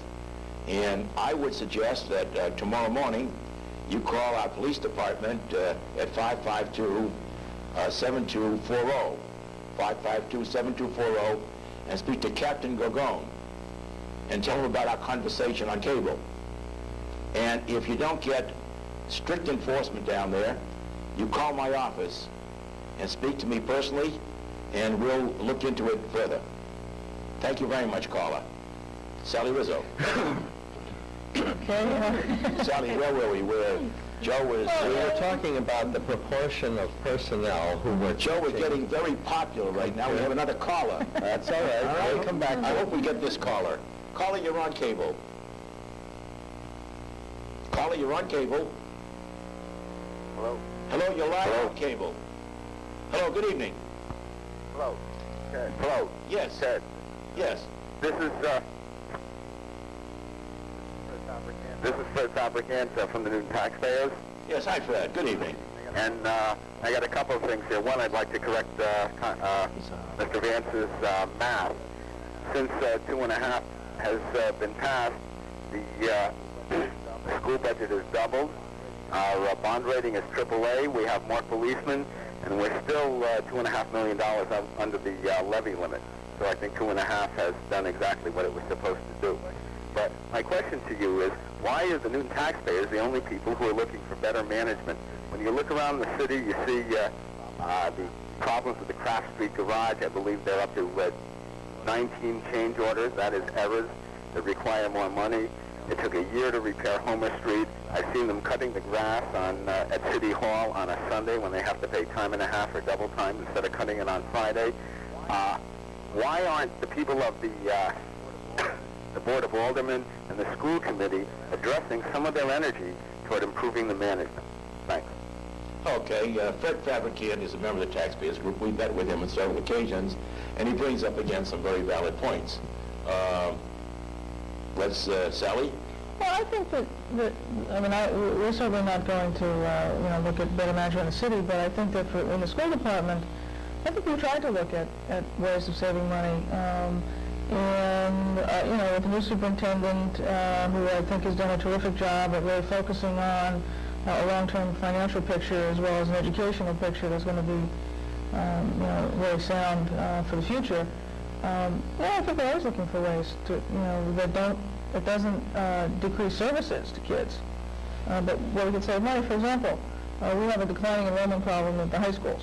Enrollment will probably be decreasing 200 students per year for the next couple of years.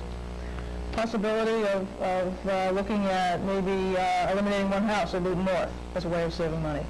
There are always things that we look at to try and have savings, and in fact, I've had many discussions. Where else are there savings where we wouldn't affect kids? So I think that we're always looking at it, and it's something that we will have to do more and more in the future. Yes. Vern? Well, the issue of the relationship of the Board of Aldermen to more effective management of the city, of course, is a philosophical issue that we always face. The question as to how much the Board of Aldermen should get into the matter of the actual management of the operations of the city is one that really is initially addressed by the city charter that basically says the Board of Aldermen should not get involved in the management of the day-to-day operations of the city. That's not to say that there aren't issues of management that we're not concerned with. Certainly where managerial changes are proposed that look like they will enable the city to perform important services on a more cost-efficient basis, and they're brought to us for consideration. We try to support them and to shape them as effectively as we can. In the past, we've been much involved in initiatives to make studies for improving the management of the building department and the city clerk's department. So these are things that we're always interested in. There are limits to what we can actually do ourselves in order to look at management of the city. One of the things that we're starting to give more consideration to that we haven't used as much as we had in the past, I think, is the office of the city controller, Mr. Marino, who is an employee who's appointed by the Board of Aldermen. And I personally believe that we can make more effective use of that office to look at the operations of various departments of city government and see whether there are areas in which we can make improvement. We also look very carefully at the annual audit reports that are given to us by the city's outside auditors to see where they've suggested possible managerial improvements and changes. So this is a subject that's of ongoing interest to us. We do have to observe the limitations on our authority in this area, but we also, while observing those limitations, try and do what we can to contribute to the overall effort to manage the city more effectively and cost efficiently. Okay, I guess there are three items that Mr. Fabricant took issue with, and let me see if I can deal with those. Under ordinary circumstances, we do not use personnel in the forestry division on overtime to mow lawns, to Commonwealth Avenue. This is not done on a regular basis. If one would have called at the particular time that was occurring, it might have been the time when there was a tremendous rain and it was a fast-growing season, and they had to catch up because they were unable to work in the field for 3 or 4 days, and that could happen on a very rare occasion during the growing season. On the question of the Class Street garage, the fact that we are rebuilding a garage and not going out to build a new garage has saved us millions of dollars. And what happened with the construction of that garage, and it's about 95% completed, this has improved the overall cost effectiveness of operations of the Public Works Department, so that we have more vehicles operating efficiently in the city today as a result of the work that has been done on the garage than ever before in the history of the city. Now, the Class Street garages are just about ready for final completion, maybe less than 5%. I have been told by architects and builders that when you're dealing with the reconstruction of a building or the reconstruction of any part of one's home, there are all kinds of change orders. The owners may change their mind as to what they want. There may be improvements in the state of the art. They may have found things not to be what they thought they were under the original building plans. In this case, the building plans are nearly 100 years old, and that was exactly the case. The question of the percentage of tolerance, that allowable amount of money for overrun or underrun, the Class Street garage is within those parameters. Now, I would invite, as I met with you previously, Fred, and invited your attention to meet with people in our various departments to offer your particular expertise in any particular area, and we have called upon you. The question of Homer Street was a fixed price contract, and given that there was a sinkhole and they didn't know, the contractor didn't know, without going into the ground, without digging down 20, 30, or 40 feet, as the case might have been, they didn't know what they had down. They didn't know what kind of a break in the pipe it was. And it took longer than what it might have ordinarily taken, but it was a fixed price contract.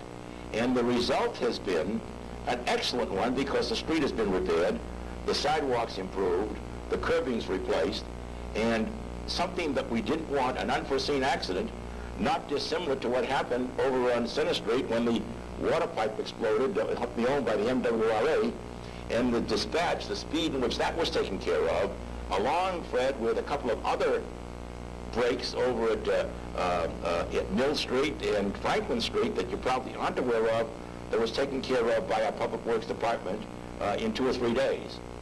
Yes, when you're dealing with 18 square miles in a city and dealing with all the problems that a city has, there will be times when you could have improved the operation, could have been faster, but in the end result has been this. And I think it was stated by Fred and others that the city enjoys a management rating for handling of its financial matters the best in the country. While there isn't any business that can't be improved, while there isn't any government that can't be better, I think one of the virtues that we have is we care to examine our city government over a long period of time. We've called in experts to take our financial temperature, and we take advice rather well. And we follow up on this advice. And that is why the matters that are being called to our attention are relatively modest matters in terms of a budget of $130 million, Vern. In that magnitude, we're spending $130 million. So I felt I should take the time at least to explain that 99% of our projects work well. Occasionally you run into something that runs wrong. In those 3 cases, I've given you the reasons for it. No longer do you generally see the 4 people standing around a hole with one fellow working in it. Our work crews are smaller. It is better regulated. Our rolling stock is better handled under our Public Works. We have more street sweepings than we've ever had in the history of the city. Well, on and on. But we have a caller, and let's see if we can introduce something else. Caller, you're live on cable. What's your question, please? I wonder, in the zoning regulations, was there anything done regarding the landscapers that have been infiltrating especially the north side of the city? Don't understand the question. Can you give me that again, please? On the zoning changes, was there anything done to classify the landscape contractors? Were they put in a different zone, or are they going to continue to infiltrate into the residential neighborhoods? I will try to answer that question. Vern? Well, their businesses must continue to be operated out of a commercial area. In other words, the operation of a landscaping or a gardening business is not permitted as such within a residential zone. There are provisions in the zoning ordinance that permit somebody who has a landscaping or a gardening or a certain other business to park his commercial vehicle there at night within certain limitations. But beyond keeping your commercial vehicle on your residential property at night or at any other time, under the zoning laws, that use is not permitted within a residential area any more than really any other commercial use is permitted, with certain exceptions that are provided for with limited home occupations or home offices.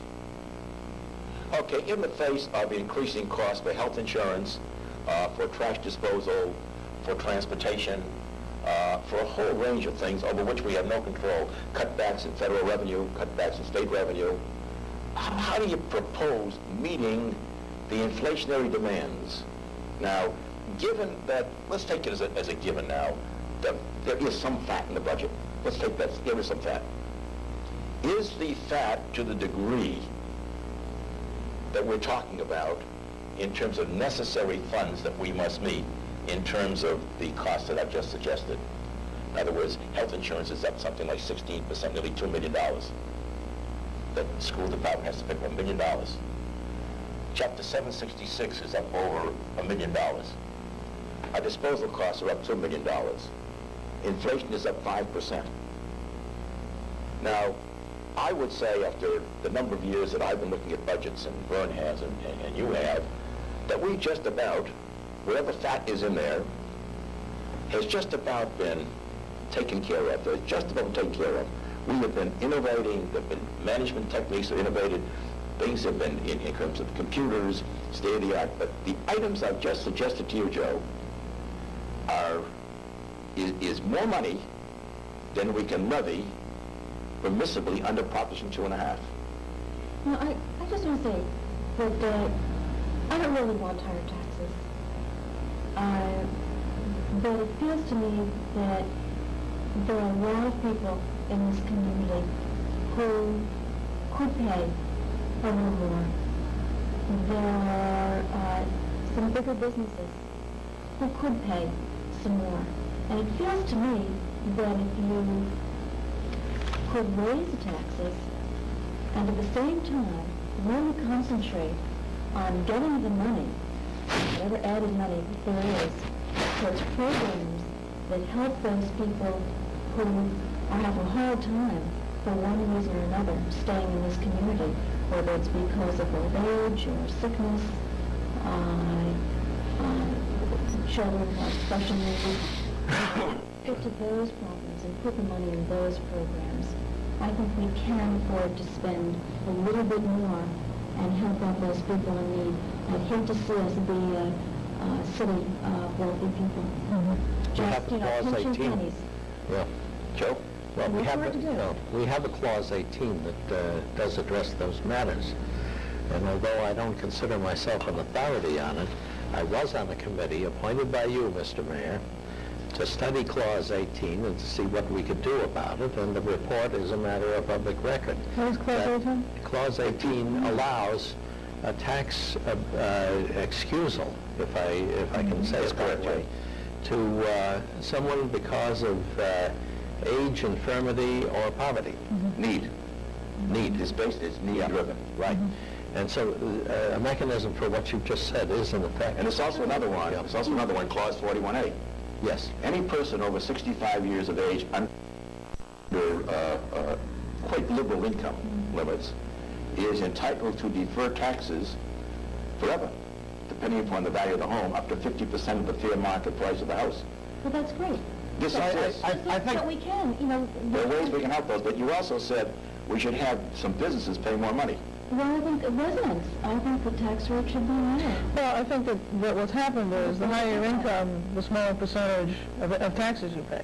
And I think that's what's really burdened, is the fact that the middle-class people are paying an unfair share of the taxes when they're wealthy people who are paying a very, very small percentage of their income in taxes. And Is that more of a federal problem? Oh, yeah, Well, I think it's a local problem too. And one of the things that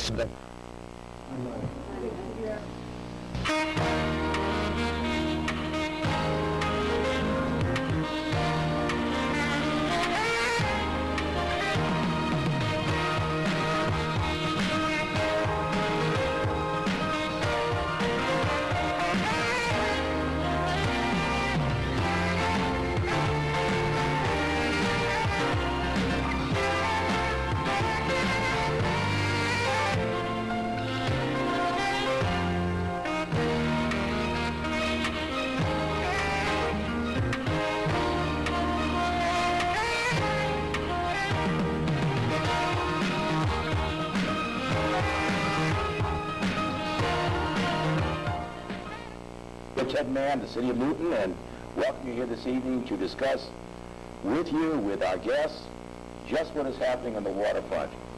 By the waterfront, I mean the availability of our water supply to serve our needs for the City of Newton for today and for the generations to come. All of eastern Massachusetts is concerned with the availability of water. We want to discuss where the water comes from, why we're in this present situation, how we may conserve water, and what's in store for the ratepayers, the homeowners, the users in Massachusetts, and especially in our area, in the days to come. Now, this is a live program. We welcome your telephone calls. You may reach us and ask any question on your mind about this subject, or, matter of fact, any subject you want to ask, and if I don't have the answer, I'm certain Jim Hickey will get it for me. 527-6040. Ask your question and hang up. We'll answer your question from the panel. You'll see it, you'll see us, and you'll hear the answer to your question. If you have another question, please call again. What is the number? 527-6040. And now for our guests in the program. No stranger to the people of Newton, the magnificent Director of Public Works, the single-handed fighter of snowstorms, and in charge of our water sewer supply system, James L. Hickey. Jim, Thank you, Mr. Mayor. good job to me. You've done a magnificent job in snow removal this year. Thank you. We had some divine intervention, but it really was. That's really helped. It really was divine. Okay, it was an inspiration to see how well you've taken care of the streets of our city.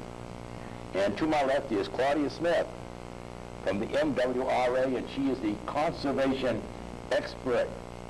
She's going to tell you how you can save money, how you can save water in showering and laundering and your kitchen operations, in everything you do in life requiring water. Is that right, Claudia? Okay, Mayor. These are your people here who pay the bills. All righty. Okay? And to my right is Len Cawley, who's the Technical Assistance Manager. And he's native to this area, Salem, born and bred, and he was over at the Heights. He was one of the kids at the Heights that we have so much fun with here in Newton. Did you enjoy your stay in Newton? Absolutely, Mr. Mayor. And now you're getting even with us now with the water rates, aren't you? The people in Newton always treated me well, Mayor, and do well by the people in Newton. Okay, well, let's see how well you treat us. Tell me, why are we in this mess? My people are getting fed up to the eyeballs and costs for doubling and tripling of the costs of our water and sewer disposal. Why? Well, I think, Mayor, first of all, the Mass Water Resources Authority provides wholesale water and sewer services to 60 communities in eastern Massachusetts, and I'll focus on the harbor. We were created specifically to address the the problem in Boston Harbor, and we are operating under court guidelines. Essentially, the federal court, Judge A. David Mazzone, has dictated to the Mass Water Resources Authority what steps are necessary to comply with the Clean Water Act of 1972, which our predecessor agency was in violation of, when we will accomplish certain milestones, and they in fact get involved in the techniques we will use to accomplish our goals of discharging clean water into Boston Harbor and removing the sludge from Boston Harbor. So it's driven by a court order. A court order. The city of Quincy sued. That's correct. They brought the MDC, the state, into court. Predecessor agency, right? The state found that the state was found liable. That's correct. Well, goodness, if the state was found liable, and they're really derelict in their duty, and they were, the MDC over the years, and they allowed this harbor to get cleaned up. There was unrestrained construction going on. Buildings were being constructed with raw sewage going right into Boston Harbor in single sewer operation systems, combined sewer operations. It is even going on today. You know, you start to question, you know, the necessity for all these additional charges to people out here, when even the causes, the polluters of the harbor are still going on unchecked in a sense. Well, in a sense, Mr. Mayor, but also the fact that the city of Boston, the core city to our area, is a city that's some 350 years old. When the city of Boston was designed, its sanitation facilities were on the cutting edge. When the rest of the world was emptying chamber pots out into the gutters and waiting for a rainstorm, the city of Boston was collecting in combined sewer systems the refuse and the offal and forcing it out into Boston Harbor.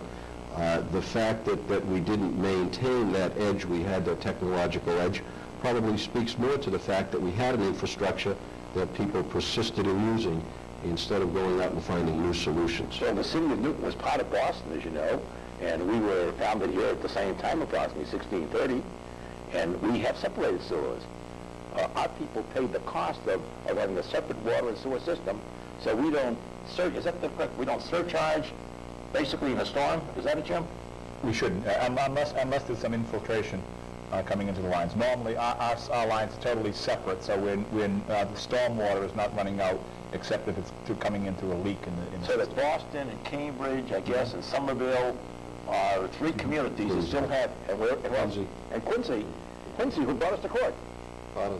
And these people still have a combined system, and there's virtually unbridled construction going on in these communities today, Jim. Mm-hmm. And when there's a rainstorm, they surcharge right into the Boston Harbor untreated. Well, on a day like today, Mayor, the Mass Water Resource Authority would handle about 490 million gallons of wastewater in our two primary treatment plants. On a rainy day, we might record about 1.2 billion gallons on that day, and the balance would go through the CSOs right into the harbor. Is what I'm saying correct? What you're saying is certainly correct. No one would dispute that 5 of the core cities have, in fact, combined systems. With a greater propensity to flow directly into the harbor. Absolutely. Absolutely. On a dry day, on a day such as today, we're recording on the 2nd of, we're live on the 2nd of March. Now, this is my contention. Well, if I may finish, Mayor. As long as it's a program, you don't finish? Oh, absolutely. All right. Then go ahead. No, about 55% of the flow that we're getting at this moment on a dry day is groundwater that's entering the pipes through inflow and infiltration. That is not a situation that's unique to combined sewage systems, as Jim knows, and the city of Newton is well known for keeping that the inflow and infiltration issue. But nonetheless, there are some 5,000 miles of municipally owned sewer pipes that feed into the MWRA interceptor system and then into the treatment plants. And there is a significant amount, 55% of the water that you get on a dry day is inflow and infiltration. Well, you see, I guess what I find very troubling is that we are compelled by law, by statute passed, to share in the cleanup of Boston Harbor. And we agree, the courts have said, we must do it. We must do it. But we're paying in an equitable amount of money to have it cleaned up when the people who have caused a major part of the problem, in a sense, are getting away scot-free at least one portion of of the overall picture in having it operated efficiently, right? Combined system isn't an efficient operation. Well, somebody could argue that neither is 55% extraneous flows on a dry day, the type of groundwater infiltration into the system, and that typically is on the separate systems. The second thing is we have to be reasonable. I think the cities of Cambridge and Boston and Quincy and the central areas are really the economic, cultural, aesthetic, historic hub of the region within which we live. Our lives would be poorer if Boston wasn't where it was. And I mean, we are a system. Yeah, we are much poorer because we are interdependent. It is the way it is. You're exactly correct. I guess that's my point. We are poorer. But my argument isn't really with Boston. My argument was the state. Because the state has, and the federal government have been the biggest winners in all this cultural development, in the cultural development of Newton, in the economic vitality of my community, where more people come into work every day than go out, where 500,000 cars traverse my city and cause pollution and cause all kinds of problems for the city, in police protection, you name it. We have all the problems. Some people going into Boston use the outlying communities like Newton and others as their parking lot to go downtown. We pay a board account for people who don't live in Newton who get on the Green Line. Well, I can't deal with all the inequities of life, but at least I want to convey to our listeners the range of problems that we have to deal with, and the fact that we're making an assault right now at Beacon Hill to have the future costs of the cleanup of Boston Harbor shared in a more equitable way. And here's my contention, and I want to leave it with you. I've met with Mr. Levy. I have great respect for him, your chairman, the executive director. I have great respect for the kind of thing they're trying to do and the way they're trying to do it. And we here in Newton feel that with the introduction into our scene of 8 million visitors every year to Boston, with the hundreds of thousands of tons that come into Boston Harbor for freight and for pleasure cruises and the pleasure boats in Boston Harbor, there is a significant contribution, extra contribution to the waste and the destruction of Boston Harbor, to Clemenceau Harbor. We feel there should be a greater burden of cost on them, and we feel that cost should be reflected at the state level. Why? When we have visitors come here, they spend money on hotels, state tax. Buy gasoline, state tax. Have meals tax. In every, if they're working here in the city of Boston, this whole region, they pay income taxes. So the state is the greatest beneficiary in a sense, and the state has seemed to walk away from picking up the cost directly for the cleanup of the harbor. Well, exactly right, Mr. Mayor, and you're one of the foremost of our mayors in leading the assault on Boston, on Beacon Hill, and we appreciate your I need more help, but I wanted to just get it on the record. I know that you agree, and we have to spread it out. By the way, we're at 527-6040, and this is a call-in show. People will call in, ask you a question, then hang up, and we'll respond to you right away. We have with us the representatives of the Mass Water Resource Authority, Ms. Midland and Mr. Crawley, and Jim Hickey, our Director of Public Works, to discuss the situation at Boston Harbor. What we've learned thus far, Jim, why don't you summarize? What have we learned thus far? Well, essentially, we've been talking about the fact that there are combined sewer drain systems that contribute to the problem, yet most of those are in the old cities. They contribute much more significantly than communities such as our own, where we have built separate systems. We're blessed to have that. We still have an obligation to share in the cleanup from an environmental point of view, and certainly people in Newton recognize that. And I think that's going to be one of the primary focuses. One of the critical issues, though, is how we begin to control costs. We know the costs are rising, but it's staggering to see what has happened to our water sewer budget. We're just in the process of putting together the fiscal year 90 budget, and water sewer a few years ago was only a few $1 million, about $3 million. Our budget for the coming year is approximately $11 million, city budget for water sewer. And of that, $8.2 million is the MWRA assessment. Now, Just 5 years ago, our MWRA assessment was $1.8 million. Yes. Next year, it's 8.2. That's a 350% increase. Now, we recognize there's going to be significant increases, and there has to be increases, and we have an environmental responsibility to help clean up this area. But one of the critical issues is what steps can be taken to try to contain some of those costs. Okay, Jim, I think as we leave this segment, I think a couple of things are very clear. Let me get them right on the table pretty quickly. We hear about paying $200 for ashtrays. We hear about waste and inefficiency in the operation of the MWRA. People should have confidence in this authority. How would you respond to that? Well, I think, Mr. Mayor, we can't argue the historical record. There was inefficiencies, and certainly things were done that cannot be done in a public agency and threatened the loss of confidence in the MWRA's ability to address this public issue. Our board of directors agreed with you, certainly, and the former executive director paid with his job. Then the board went on a search to find an administrator that would lead this agency and recover the public trust. And we tried to get the best administrator in the city of Newton, but you wouldn't leave your job. So we got Paul Levy, a native of Newton, who's now leading the MWRA. Okay, so past is prologue. Those inefficiencies should no longer be there. This is a new era. Now, there is a group right now forming, you may know about it, who want to have the advisory board, MWRA advisory board, of which we are members, have the same kind of veto authority that the advisory boards the counties have. I don't know whether you heard about this or not, but the appointment of the directors appoint Mr. Levy. He reports to The directors. Directors appointed, one by the governor, one by the mayor of the city of Boston, I guess.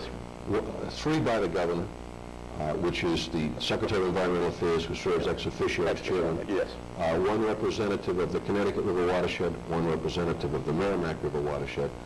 The governor then appoints from among three nominees made by the mayor of Quincy, a representative of the city of Quincy, which is host to one of our primary wastewater treatment plants. Okay. One representative nominated by the selectmen in the town of Winthrop, which is hard by our Deer Island plant.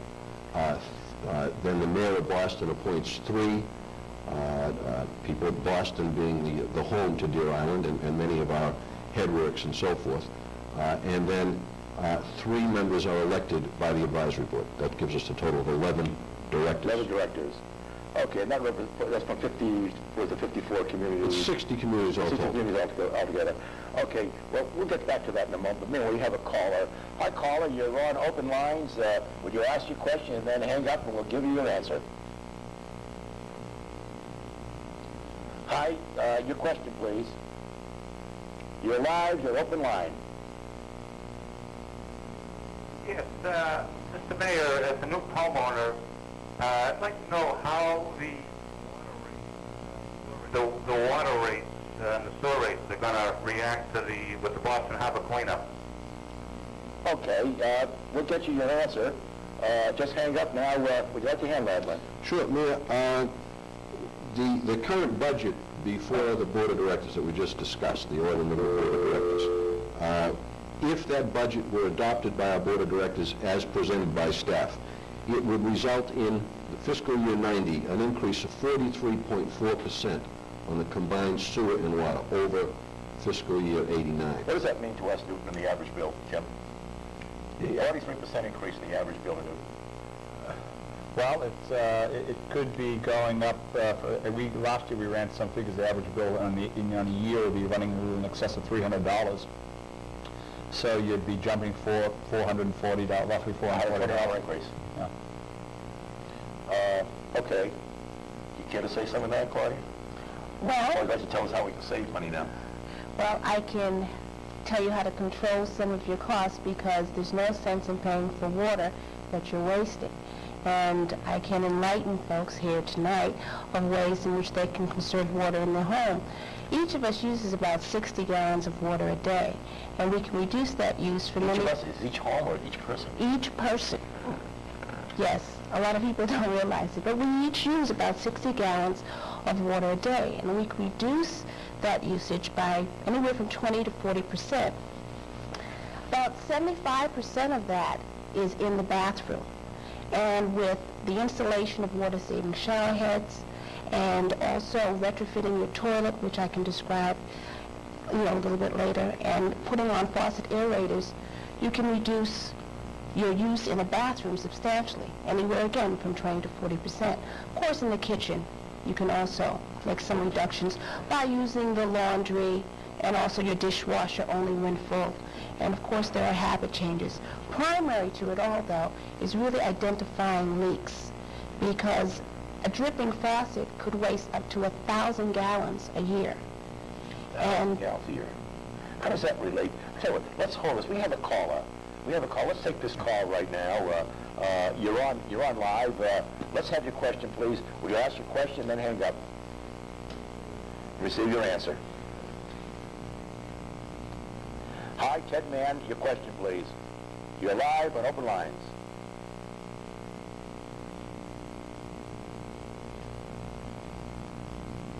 Hi, you're live on Open Lines.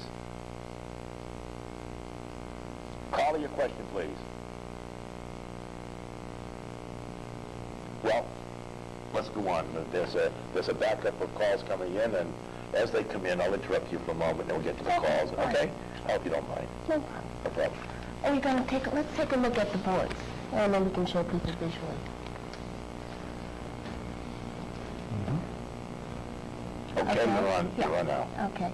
As I explained, each of us uses about 60 gallons of water a day, and we can save up to about, I would say, 20 to 40% by installing water-saving fixtures. Many of those include, as I explained, water-saving shower heads, toilet dams or bottles in your toilet tank.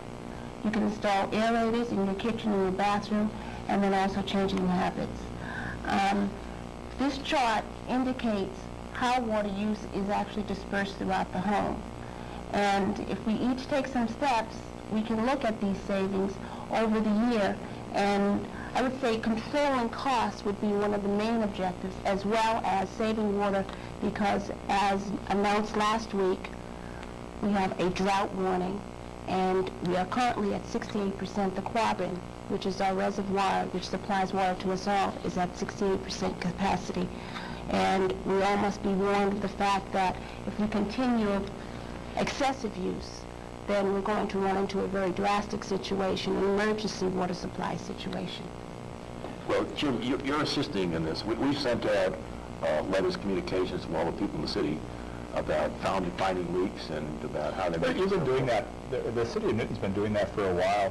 Just in the past year, prior to the most recent the potential water emergency that we're facing, last January we sent out a mailing to everybody in the city that the city itself put together, talking about rates and how you could save on those rates, and same kind of water conservation measures that you're referring to, Claudia. And then later in late summer and early fall, in coordination with MWRA, you sent out the water conservation kits to everybody in the city, these brochures that we have here. Yes. Yeah. These were mailed out to everyone in the city, and if anyone has misplaced it, there's a lot of good information in it. Your agency is providing them to us, and so if anyone wants them, they can call the city and we'll provide additional. I don't have a caller who wants to find out how he can get one. You've also sent out those little tablets. Right. Yes, Don't drink the tablets, but put it in your water closet. Okay. We have a caller. Caller, you're live on Open Lines. Let's have your question, then hang up.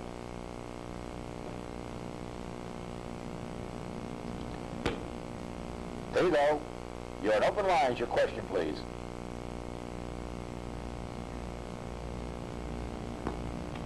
Well, we'll try once more. You're on Open Lines. Your call. Your question, please. Well, there we go. Sounds like we're having some technical difficulties. Oh, here we are. Your call, please. Your question. We got a busy signal. Well, let's go on. We're getting these calls in. They're waiting in line, but to work out the technical problem. Keep our water under control here. Jim? But anyway, we were talking about conservation measures going on within the city. We've been doing a lot of encouraging of our folk in the city to take these conservation measures. And it goes back, I just mentioned 3 different things that we did this year. There were 3 different mailings that have gone out to people. In prior years, we've done the same. But even more significant, from a city's perspective, in addition to what people can do in their home, we've just completed an extensive leak detection program. We had already planned on it. We had gone out to bid when MWRA indicated that they were going to go into the leak detection business and provide grant funds to communities. We were the first community to get those grant funds because we were all set to sign a contract anyway. How's it turned out? Excellent. It was well worth the investment. It cost the city, approximately $49,000, and the funds last year were picked up by MWRA. We're budgeting funds for that again this year. I think it should be an annual and ongoing type thing, because even with a tight system like ours, and ours is considered to be a fairly tight system as communities go, we were picking up significant leakages, and we had the water division working very closely with the leak detection crew so that any of the large leaks that were identified, we were correcting them immediately. So that has had an effect on the overall assessment to the city. We're saving $1 million? About 1 million gallons a day is what we had been losing. Yeah, it's a really cooperative effort because the leak detection repair program is being conducted both on a local level and also by the MWRA. And we've identified through our main leak detection and repair a savings of 4 million gallons per day. Gee, we account for a third of that. Well, no, this is just in the MWRA pipes. Ours is within our own system. The party is talking about the delivery system to our community. Okay. Well, Jim, we haven't stopped yet. I understand that in any city or town, that there's probably 25 to 30% of the water going through that meter that is escaping somehow. And we've been at this. We were at this really, but there's still much more to be done. We can retrofit our toilets. And by 1989, 1990 or something, it's going to be mandatory in all new installations. Well, as of tomorrow, as a matter of fact, the plumbing board, the plumbing code will go into effect, and 1.6 gallon toilets will be required for any renovations, replacements, or new construction.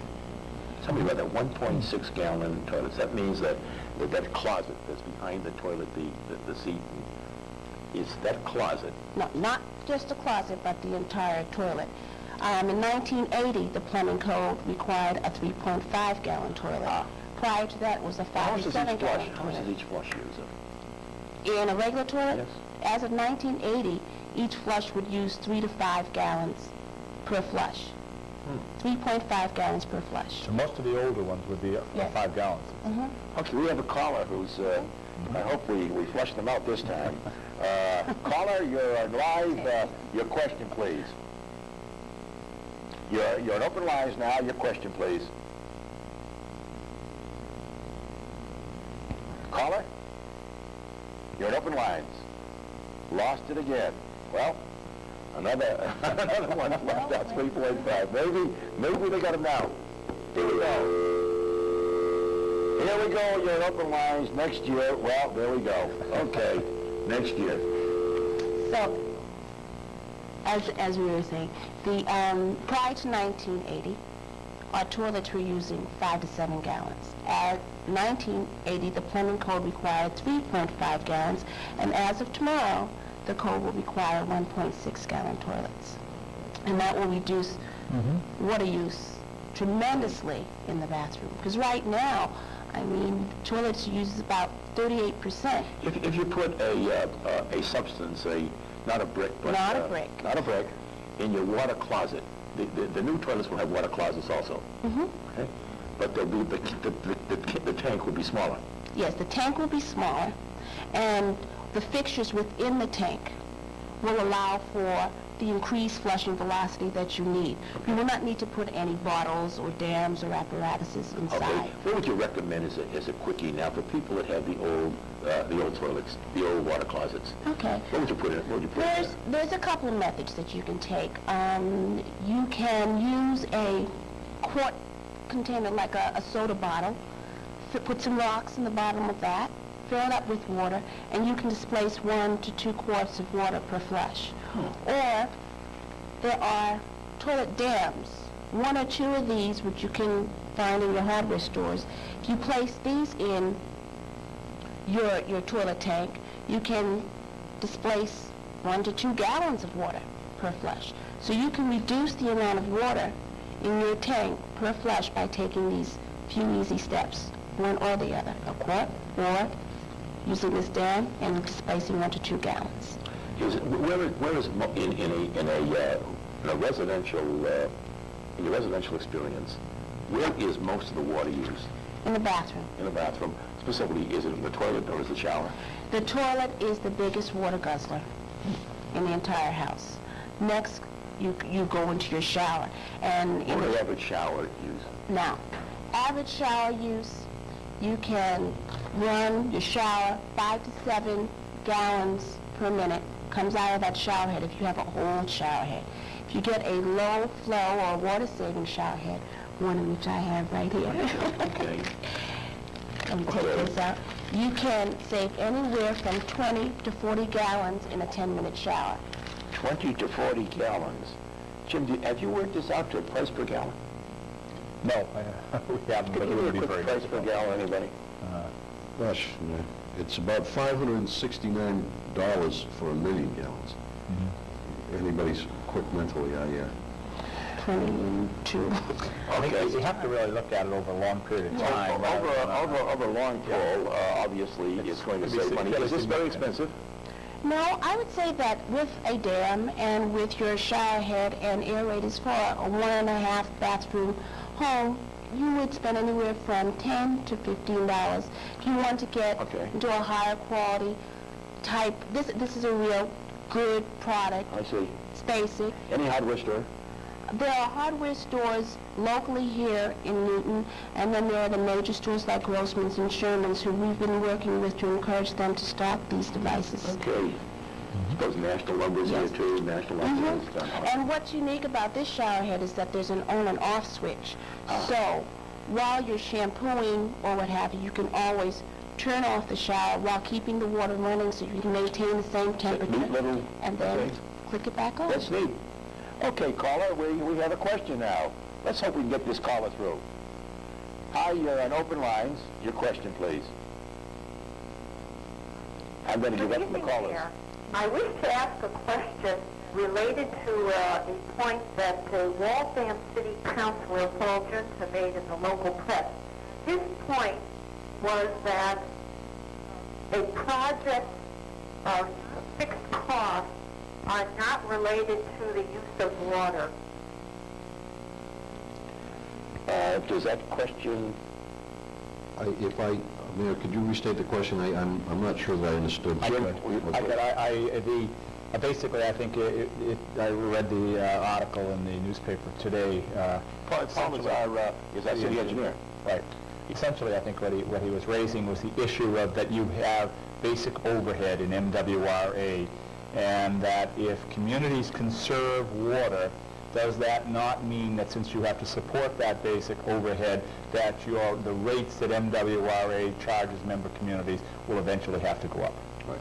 And I know, Mayor, when we first came to Newton and spoke with Jim Hickey about the issue of conserving water, Jim related to us the experience with the energy, the electricity, where savings led to a higher per unit cost.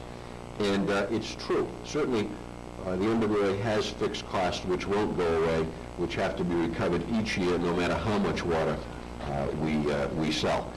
But currently, the water that comes from the Quabbin Reservoir is not subject to any treatment. There's no massive filtration plant. There's no, we're not paying any debt service on a filtration. So there would be a saving. There would still be a savings on energy and chemicals that less water goes through.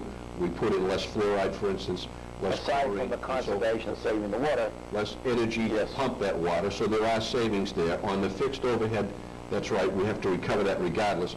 But the biggest era of fixed overhead will come if we have to build a water filtration plant to treat on an average of 330 million gallons a day, which is our average daily demand right now.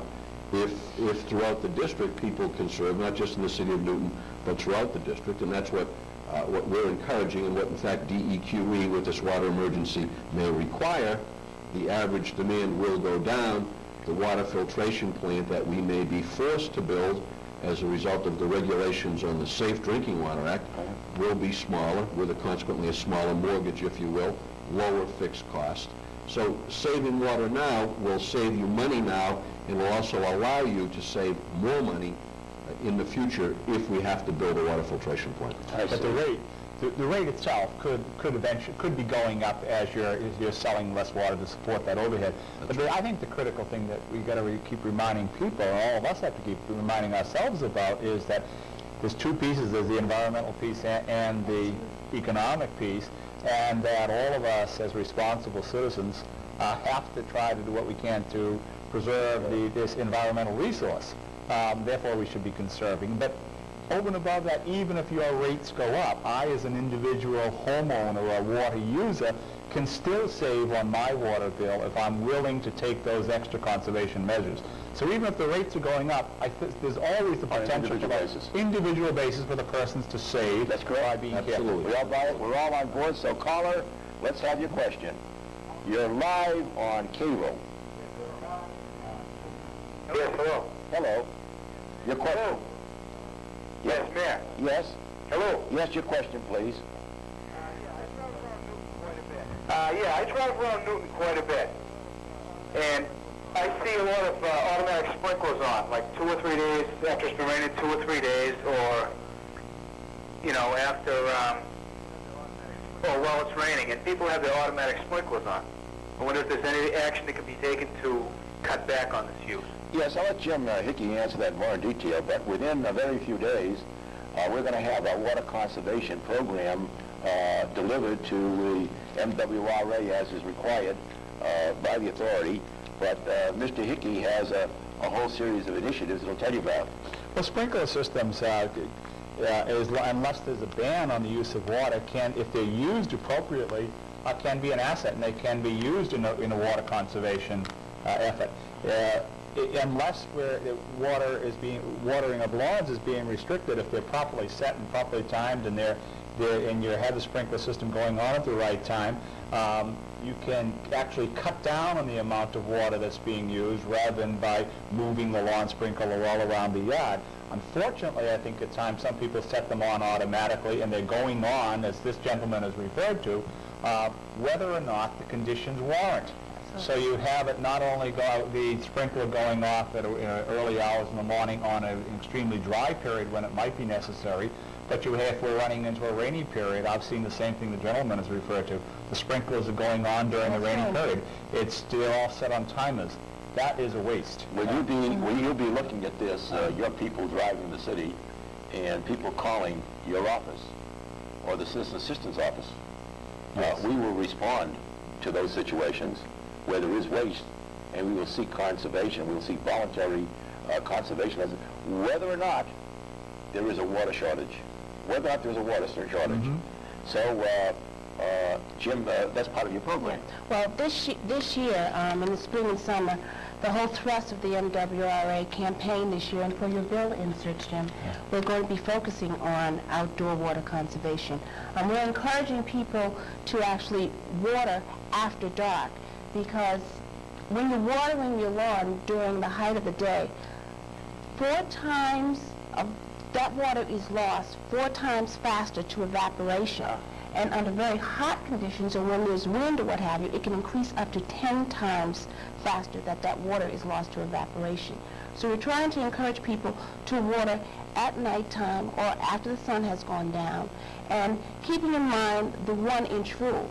If it rains during the week, there's a tendency that your lawns, your flowers, or what have you, do not need water throughout the remainder of the week. And then there are other kinds of techniques that you can use. For example, mulch, using mulch, which helps to keep the moisture close to your plants. So we'll be letting people know about this. Absolutely. Well, that's a very interesting thing. Is it possible for Newton residents that MWRA could let us know when there is an inch of fall in this region, and Continental will cooperate with us and put that announcement on Continental Cable. Yeah, well, and get our newspapers. Okay, well, part of our whole thrust will be informing the communities not only of the reservoir levels, but all the many different ways in which... Okay, and the waterfall, if you get an inch fall in a week, the flowers, trees don't have to be watered in that week. Absolutely. I think one thing, I think that you have the ability now to, unless there's a total ban on watering, that to indicate that in such and such weather conditions on any given day that if you take proper care of the lawn, it might be 20 minutes of of watering or 15 minutes. I think they have the ability right now to indicate that on almost any day. Isn't that true, Carter? Yeah, they can indicate basically what would be needed. A lot of people don't understand that. A lot of people think, put it on and leave it on for 2 hours and I've done a wonderful thing for the lawn. That may not be the case. Yeah, there's another little technique. If you put your foot on the grass and it sinks into the ground, that means you've watered too much. But you don't want to wait until you get to that point. There's trickle and drip irrigation that you can use. Yes. You take your hose and you punch it with, you take your water hose, punch it with little holes, put it close to your plants, put the water on low, and just let it trickle into the roots. And that's where you can have it trickle for 10 to 20 minutes.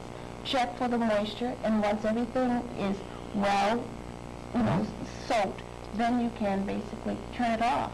And that should be enough for the week. We'll be sending this information out to our consumers. It will be in the inserts this year. And there's there are a few other things that Jim has done, as a matter of fact, that I think are quite unusual, in addition to the mailings that he sent out already. We have been trying to find aquifers. We've already done testing in the city of Newton, and we find that we have located water. Remember years ago, people were served by wells. And this whole area around the Needham Street area, around the Lions Park, we tested. Now we found we have a large ocean of water underneath our city. And while the water is not potable, it still could be used for irrigation purposes. Absolutely, yeah. And we're going to encourage that as time goes by. Now we're at 527-6040. This is Open Lines. Mayor Ted Mann with guests from the Mass Water Resource Authority. All the questions you want to ask about the authority that you never had the occasion to find the people ready to answer them are now available to you. 527-6040. Mr. Mayor, can I pick up on the issue Sure, that you just talked about? Do you remember how long ago it was you had that type of study done for alternative water sources? 1981.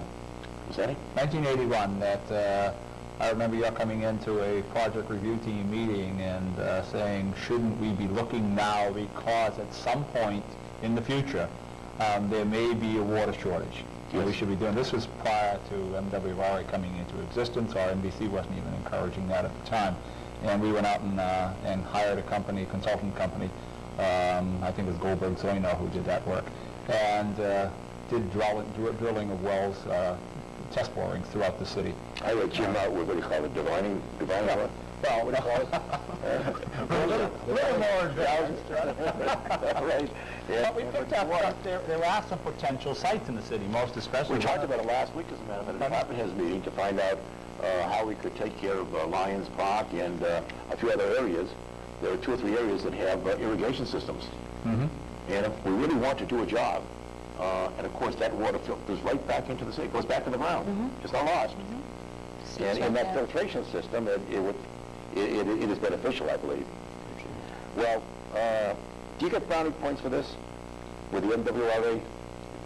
Can you fellows help us financially? You know, this 2.5 has been squeezing us dry here. Well, Mayor, there's no reason why a community should have to recover the cost for water and sewer in the property tax. If they choose to do so, that's the community's business. But of course, there are alternatives, and that's called full cost recovery, and that's essentially charging in the water bill, in the sewer bill, those costs which are intended for providing that service. Yeah. And that also helps to put people in control of their own destiny.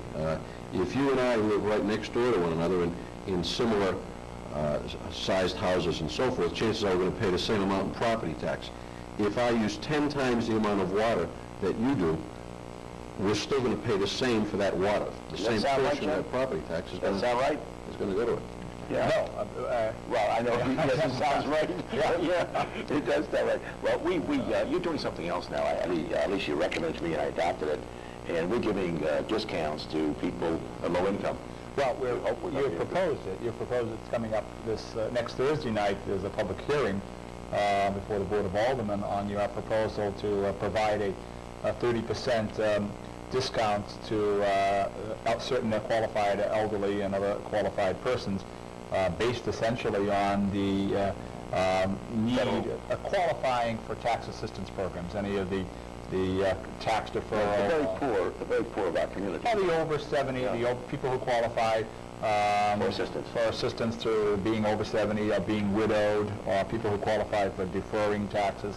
All of those people, if they can qualify, then your proposal will allow them to also automatically qualify for a reduction in discount in that rate. In other words, we've looked to the people who are of need, and they cannot. They're at fixed incomes. They're below the federal standard for livable income.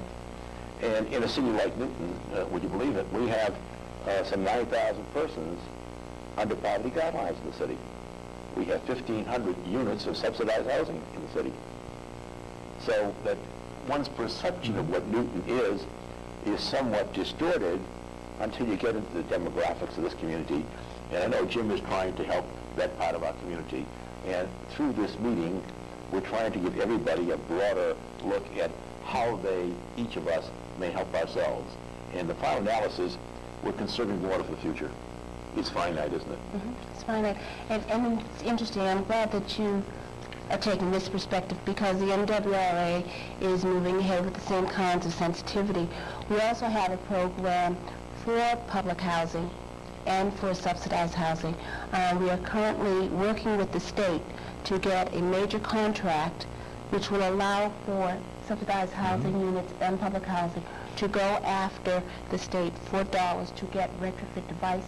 We're providing training to maintenance crews of those facilities so that they can do the work within each of those units and lower the use of water once again by the installation of those devices.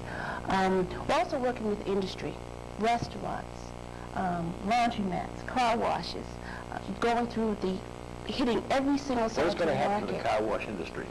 Well, that's up to the local community, depending on what conditions, what the drought mandates by us. They have to go to the aquifers. They have to dig wells. They may have to come and get your water from underground, and wash the cars.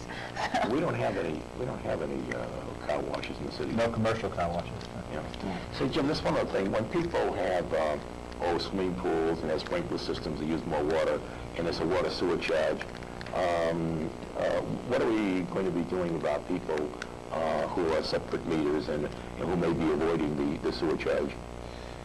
Well, many communities, including our own, for a number of years before we were, very conscious in terms of the skyrocketing costs that have occurred in the past few years, allowed, and in some cases encouraged, people who had sprinkler meters to apply to have a second meter put in. A lot of communities have allowed those over the years. Recently, the director of MWRA, Paul Levy, sent a letter around discouraging that type of thing. And so that's clearly the direction that we'll have to move within the city of Newton, that someone who has a separate sprinkler meter right now, if that meter is being metered separately, we're giving him a separate bill, and we haven't been charging the sewer use charge for that. That has ended. We will have to be charging sewer use charge for all water that's going through. If somebody wanted to keep a second meter on his or her property, in order that he has some sort of sense of how much water he's actually using for a while, we'd allow him to do that, but he wouldn't get a special rate. So that will be coming. You're going to handle that. That is going to be coming to an end during this year, and MWRA has been encouraging that, and it makes great sense. Because I think this might be worthwhile, maybe Len, you could address. the rationale for that. A lot of people take the approach that, why should I have to pay the sewer use charge, because the water I'm using isn't going back into the sewer system, it's going back into the ground. Could you talk a little bit about how communities are assessed for sewer usage? Okay, It's not before you do that, directly let's hopefully we'll take a call now. Hello, you're on open lines. Your question, please. Hello there. Yes. Hi, I live on Quinnipiac Road, and I was just wondering, they're doing the street, and I'm wondering if that is that making our bill go up because of the new sewer? Well, let's have the director answer that one directly. No, it's really going to be a real benefit, and in fact, it should have a reduction on the amount of infiltration that we allow into the sewer system. What we're putting in on Quinnipiac Road is an entire new sewer main, and that is an old, undersized main that used to cause surcharging in certain areas and cause backup in the cellars of some property owners in that area and further up toward Needham Street. That will all be eliminated. We've been fortunate, that's approximately an $11 million project, and the city was fortunate enough to be successful in securing in excess of $8 million in grant monies to do that. So the project itself is not going to be costing more if the monies are not coming from MWRA, but rather from a state grant through the Department of Environmental Quality Engineering. But what it will be doing will be significantly improving the sewer flow for that side of the city, that whole section of the city. And while we're working there, we're also up in the area of Radcliffe Road, right off Quinnipiac, when we're going to be putting in a new water main to loop tie together two water mains up there, so it will improve the quality of the water of the people who are living in that Radcliffe Road area adjacent to Quinnipiac. So it's all benefit for the community there, and it's not going to have any direct impact whatsoever on the rates. The only effect that it has at all on the rates is that the portion of the city's money, of course, has to be paid out of the funds that we're raising over long term. Over long term, because it's bonded monies. Jim, are you going to get to other parts of the city after this? Yes, we're doing additional studies in other parts of the city, and also before we began that project, Mr. Mayor, last spring and summer, the first of these major rehab projects that we did was scattered sites throughout the city. Yes. This was places throughout the city where we had infiltration coming into some of the major sewer lines and manholes and so forth. Well, I heard, Jim, this became a very controversial item, as you remember, as to whether or not you were going to get that money. And your aggressive action there really made $8 million for the city. And that's one of the stories you really don't hear told too often. But publicly, I want to commend you for it. Now, you had a question for the authority. Well, I think Jim's question spoke to me how the MWA decides how much the city of Newton owes it. And essentially, the MWA knows how much, generally how much sewage we dealt with. We have to pump it after all. And we know what our revenue requirements are. Essentially, we use the population. It's really based more on population than anything else. So if the city of Newton represents 6% of the population of the MWA total district, the city of Newton would be billed 6% of the revenue requirements of the MWRA. That's an oversimplification, but essentially it's driven by population. The city of Newton, however, is very wise to go forward with the inflow and infiltration projects because by 1991, we expect to issue bills based on actual metered flow of wastewater. So obviously it's in the city of Newton's best interest to have the flow going through our meter be wastewater, the sewage, which requires wastewater treatment, and not be inflowed, stormwater, groundwater, or something else. So the lady that just called from Quinnipiac Road, I didn't mention that, but you're saying that clearly a few years hence, the work that we're doing there could have an economic positive return. Absolutely. Well, we have another caller. It's a very popular show. I guess they're going to be concerned with the ratings in Washington and New York. Hi, caller, you're live on call-in, and we'd like to have your question. Yes, I'd like to ask you, Mr. Mayor, but if I want to put a well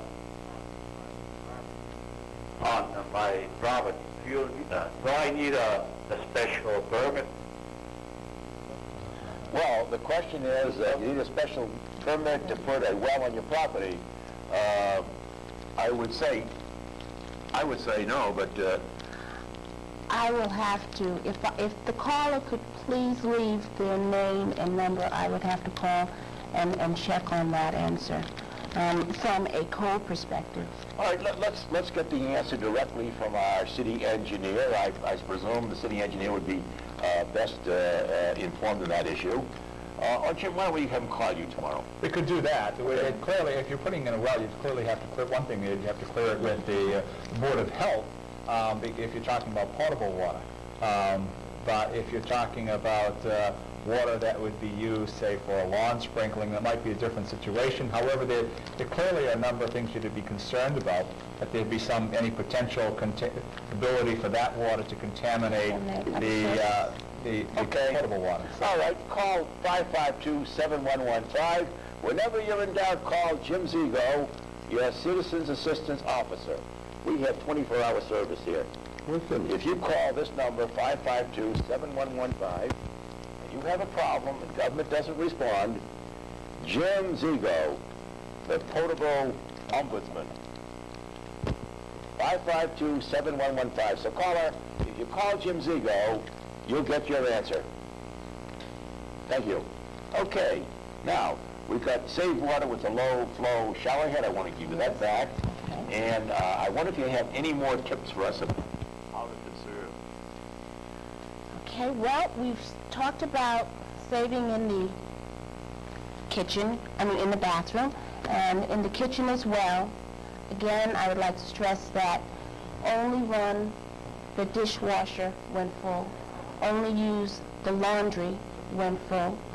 And I think most important is if you find a leak, either call your local plumber or, especially in your toilet, just take a look and see if the flap of the valve needs to be adjusted or what have you. Maybe something very, very simple.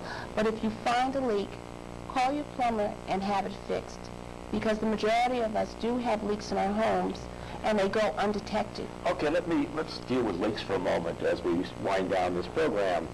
A food coloring that you have, non-toxic food coloring, if you want to get the pills that we've used for testing that were sent to you in the mail by Jim Hickey, and you haven't used them, and you want to see whether or not you're having a leak in your toilet, all you do is you put a couple of drops of a food coloring item in the tank. Put it in the tank. Wait let it sit there. Wait a couple of minutes, and if that coloring doesn't show in the bowl, you don't have a leak there. And if it does show in the bowl, if it does, call your plumber. You have a leak. If you can't find a plumber, call Jim Zigo. He's not a plumber, but he's an assistant to a plumber, and he knows where to get some service for you. Now, before we get off the subject, we've had cases where people have had leaks from the water meter into their property going undetected for a long period of time.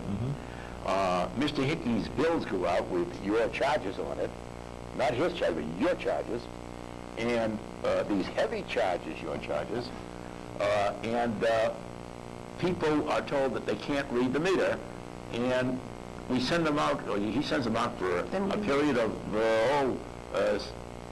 every 3 months or every 6 months. 6 months. And maybe for a year or so, or 2 years, and indicating that these people should call the Water Sewer Division. Some people don't bother to call.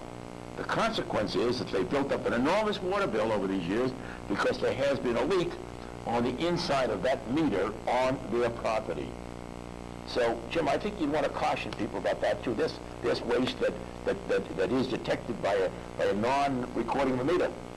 That's right. Sometimes people may not recognize it. It could even be, for instance, a leak in the ground in a sprinkler system, which wouldn't be detected frequently, wouldn't be detected for a good while. but one of the things, if people received an estimated bill, usually if someone's receiving an estimated water sewer bill, it's because we were unable to get to the meter, or we have outside encoders for almost every property in the city. It's just a handful that have not been connected. And with the encoder, there may be something wrong that we're not being able to read. Encoder, tell us what it The encoder is a little black box outside the home, so that the meter does not have to come in. Electronic impulse plugs that in, and it reads the meter that may be in the basement. So we don't have to send somebody into someone's home to get this reading. But there are times when you're not getting a reading, or the reading appears to be askew, and we send out an estimated bill.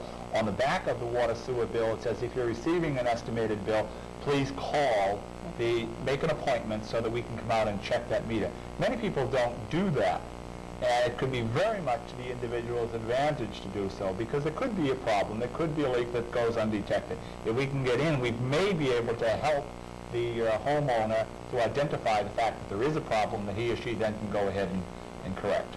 Okay, we're running a little over time, but I don't want to leave this until, Jim, could we spend another couple of minutes just to make certain we wind up? Have another couple of minutes. I don't want to leave this until we let everybody know how we can save. Okay. So this is your life. There's another way of checking leaks, which is outlined in the Home Water Conservation Guide.